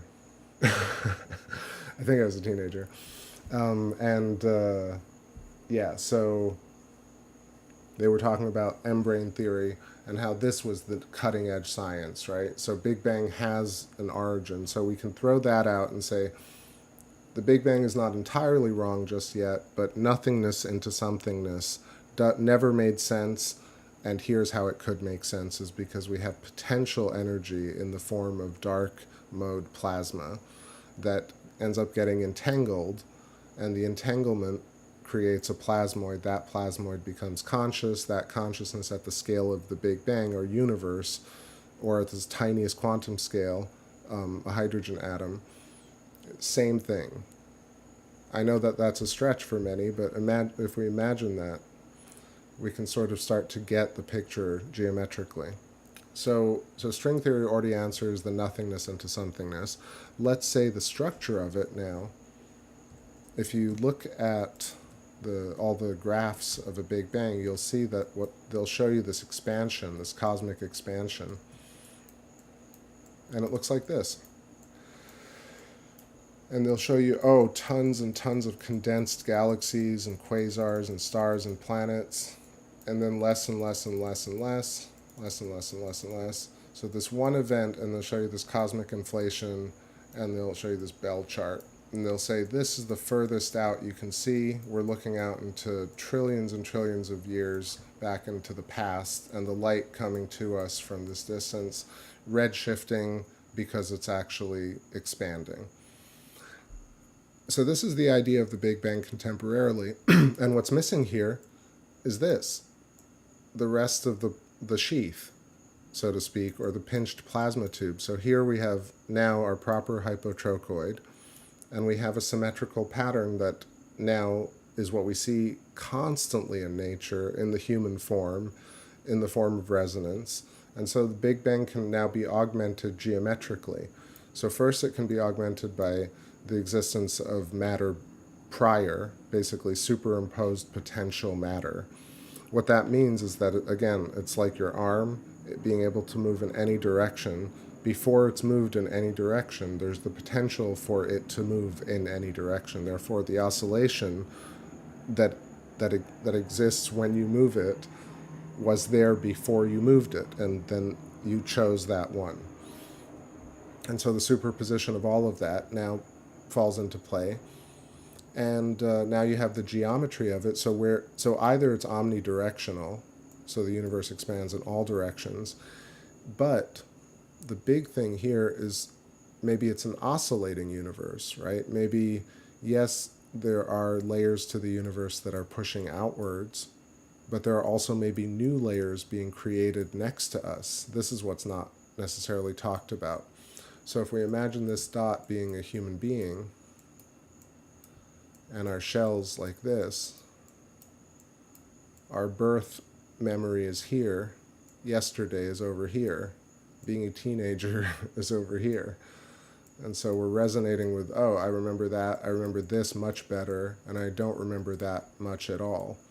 So the Big Bang as a chakra or as a plasmoid itself, right, has the same sort of assortment with intense radiation here, less and less and less and less. The light diminishes linearly. You have gradation of events throughout the entire universe. So anyway, here's a quick way, just a couple of different things about the Big Bang that we could say, like, okay, scientists are really hell-bent on this event having taken place, but how can we move it forward? So yeah, superstring theory prior to this, right? And then superstring theory can be brought forward by saying, well, actually, since it's like this on the quantum scale, it must be like this on the cosmological scale. And then string theory becomes global, unified, and complete.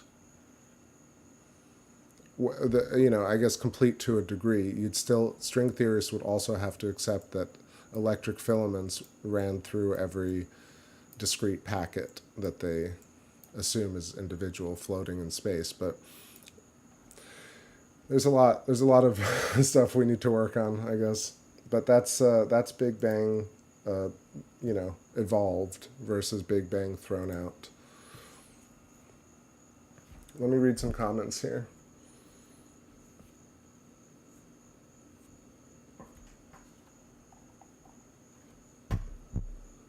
So Renegade, I asked you to explain steady state. So steady state decouples time and space. Time becomes a property of matter and energy. In a steady state universe, space is timeless. Space is timeless. But if space contains matter that has discrete time, then saying space is timeless is just saying it. But because space would, it's like saying mind is within body, but body is actually within mind. I feel like you can't take time out of space, but you can say, I would agree that time becomes a property of matter. I could say that exists. Let's say what I'm talking about here, let's evolve it just a little bit more. So how can I move this down? So I mentioned this on another couple of shows, but these layers of memory, what if these are dipole moments or magnetic moments, field moments? And what if intervallically time is actually the measure in between these layers? So time is actually a negative membrane of pressure between each layer of physical matter that we see, luminous matter, planets, dust, galaxies, etc. And next to us, basically, human memories and our field. In between every layer of our field, we have a negative time bubble.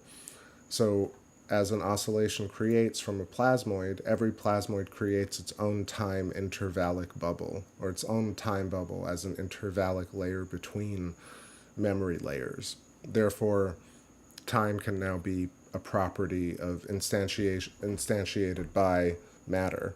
And therefore, every point of matter every point of oscillation or plasmoid now has its own time at its correct scale, and yet we're a combined, like space itself now contains, you could say, or oscillates as units that have their own scalar time, and therefore space is not necessarily timeless, but maybe you could phrase it that way.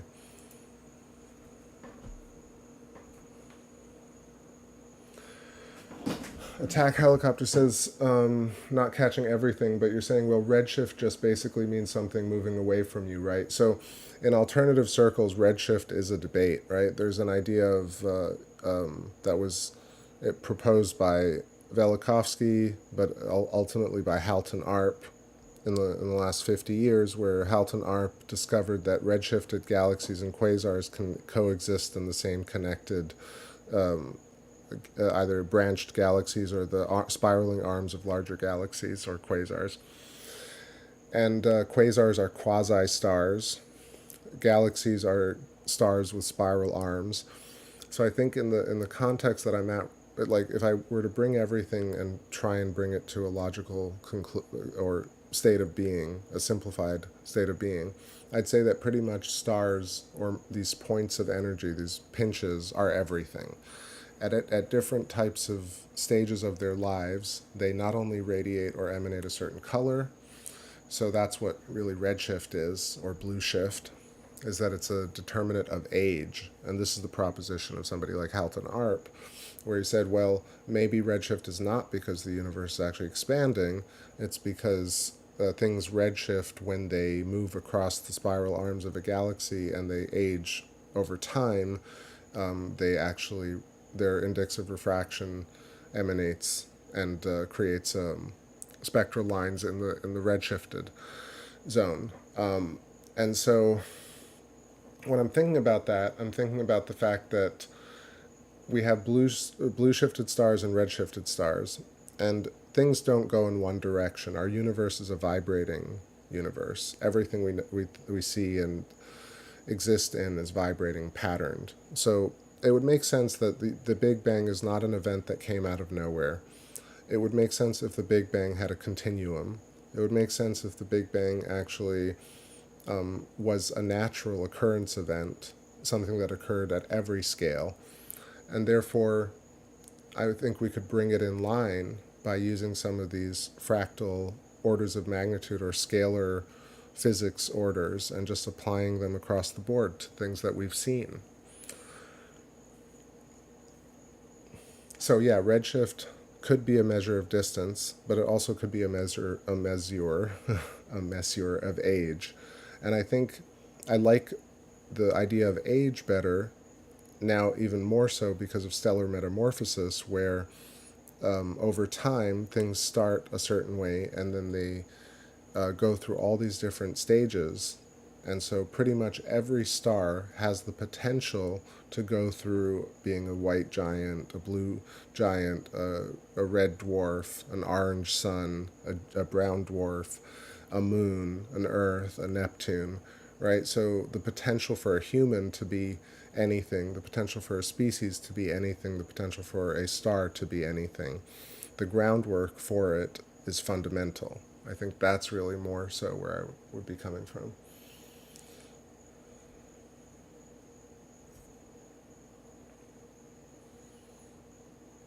Let's see.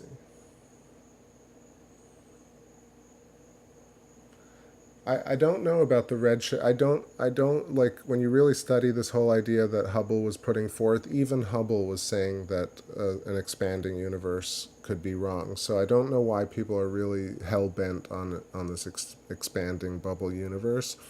But I actually think that it could be true. But it's not just like inflation, and it's basically not exactly the way it's proposed, is what I'm saying. It's more like these layered onion layers where our Big Bang event is still probably emanating its own memory. It's a fractal version of a hydrogen atom at a cosmological scale. So I think the Big Bang event is not a localized, discrete event. It's an event that happens naturally across our entire universe and probably universes beyond that, and we're just one instantiation that happened. I think that makes way more sense than trying to quantify it as a singular type of event that necessitates expansion. Because if you really look into the expansion stuff, it almost also doesn't matter. Like, it doesn't bring science forth, I think, to say that the universe is expanding, and it doesn't help people visualize anything when you say things are redshifted or things are 50 light years away. At least for me, as somebody who is somewhat with it, maybe I'm not like the brightest tool, but I would say that I sort of get it. It means nothing to me that stars are redshifted or blue shifted, but it does make sense that stars might turn into planets, because that's like a really logical thing I can really imagine. But this idea that the universe is expanding and that things are redshifted, or that we're looking at something that's very, very old, it doesn't feel romantic to me. It feels very almost like a fantasy story that people are like, don't you believe this thing? It's like, don't you believe in the tooth fairy? I don't know why that reminded me of Theoria Apophysis, but it's a little tooth fairy-ish. I don't know why. But putting the Big Bang in context with quantum mechanics and electric universe, it actually does make some sense.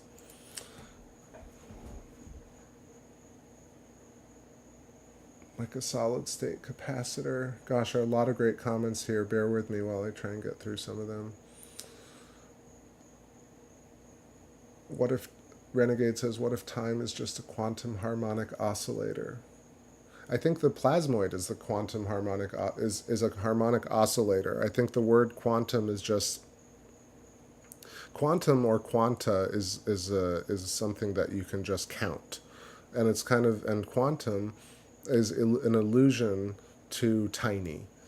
So quantum harmonic oscillator, I think a harmonic oscillator can be the size of a person, or a planet, or a chakra, or a hydrogen atom, right? So I feel like quantum harmonic oscillator is kind of just not limiting, but, you know, it's just a fancy way of saying it's a very small harmonic oscillator. But I think time could be every scale, right? A flea doesn't have time like a human has time.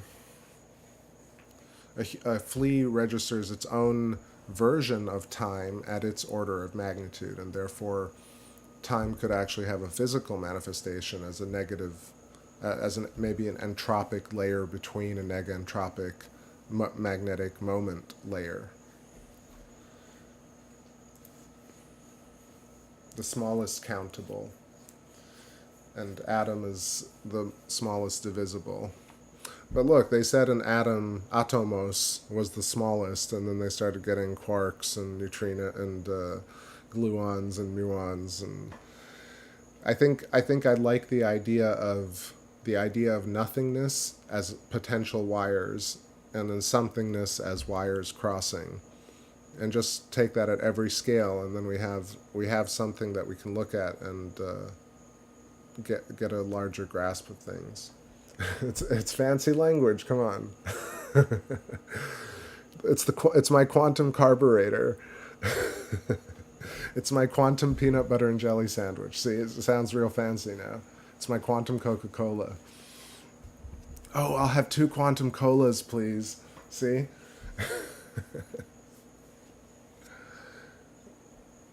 Or it's like it's my carbon fiber. Carbon fiber is another one. My carbon fiber cereal. It's really, really fancy cereal.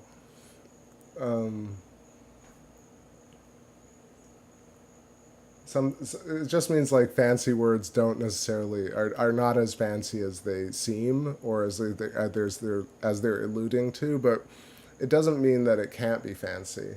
I like fancy.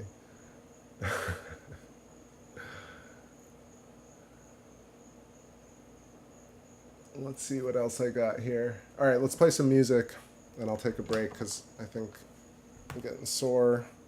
2.5 hours, 1 a.m. Yeah, I should probably start wrapping it up, y'all. Thank you for letting me go off tonight. I feel like I took some time and scribbled a bunch of things here. But really, coaxial wiggles, coaxial filaments. The original spin, I think that's really interesting. Maybe that's the title of my next book, or my first book. It's probably being written by Google AI right now.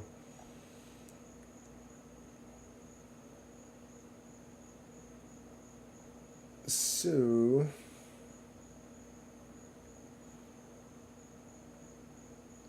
yeah, Silent says that's why Sirius used to be red, now it's blue.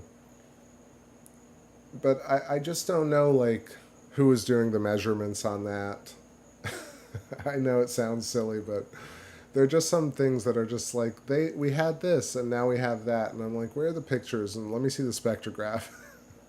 Let me see the Fraunhofer lines. I don't know, just because I've just become, you know how skeptical I've become, so I just like, show me the evidence. Quantum, yeah, give me a quantum cola, please. Helicat, Helicopter Cat, thanks for hanging out. Good to have you in the chat. Let's see. All right, y'all, let's do this. I'm gonna go make a little 1 a.m. snack. I think I have some toast left, maybe a little sandwich, midnight sandwich. If you're catching this tomorrow, I hope you have a great day. I appreciate all you folks very much. I don't think we're gonna get any planets tonight, but I mean, we saw some Saturn, not too bad, but there's good detail on the Luna. I'll catch you again tomorrow or the day after. Please leave me a comment or a string or a thought on what I said tonight or any other video. I appreciate everybody's patience with my responses. I know I'm not the fastest to do it, but that's because I'm human. A human filament. Really. A master procrastinator. All right, what song are we going out on? I think this one's called Not So Far. It's your captain signing off. Another trip through space. Lovely. Ooh, I saw you on the train. It's 9 o'clock. Deep down, I thought you were so indestructible, with perfect beauty underneath. I was driven to slightly smile and lie by your feet. Instability is rocking, instability. Zipping up interchangeably, iteration upon iteration. I saw you past the shadow, it was 12 o'clock. Oh, baby, I don't know, but maybe we could steal a show.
description.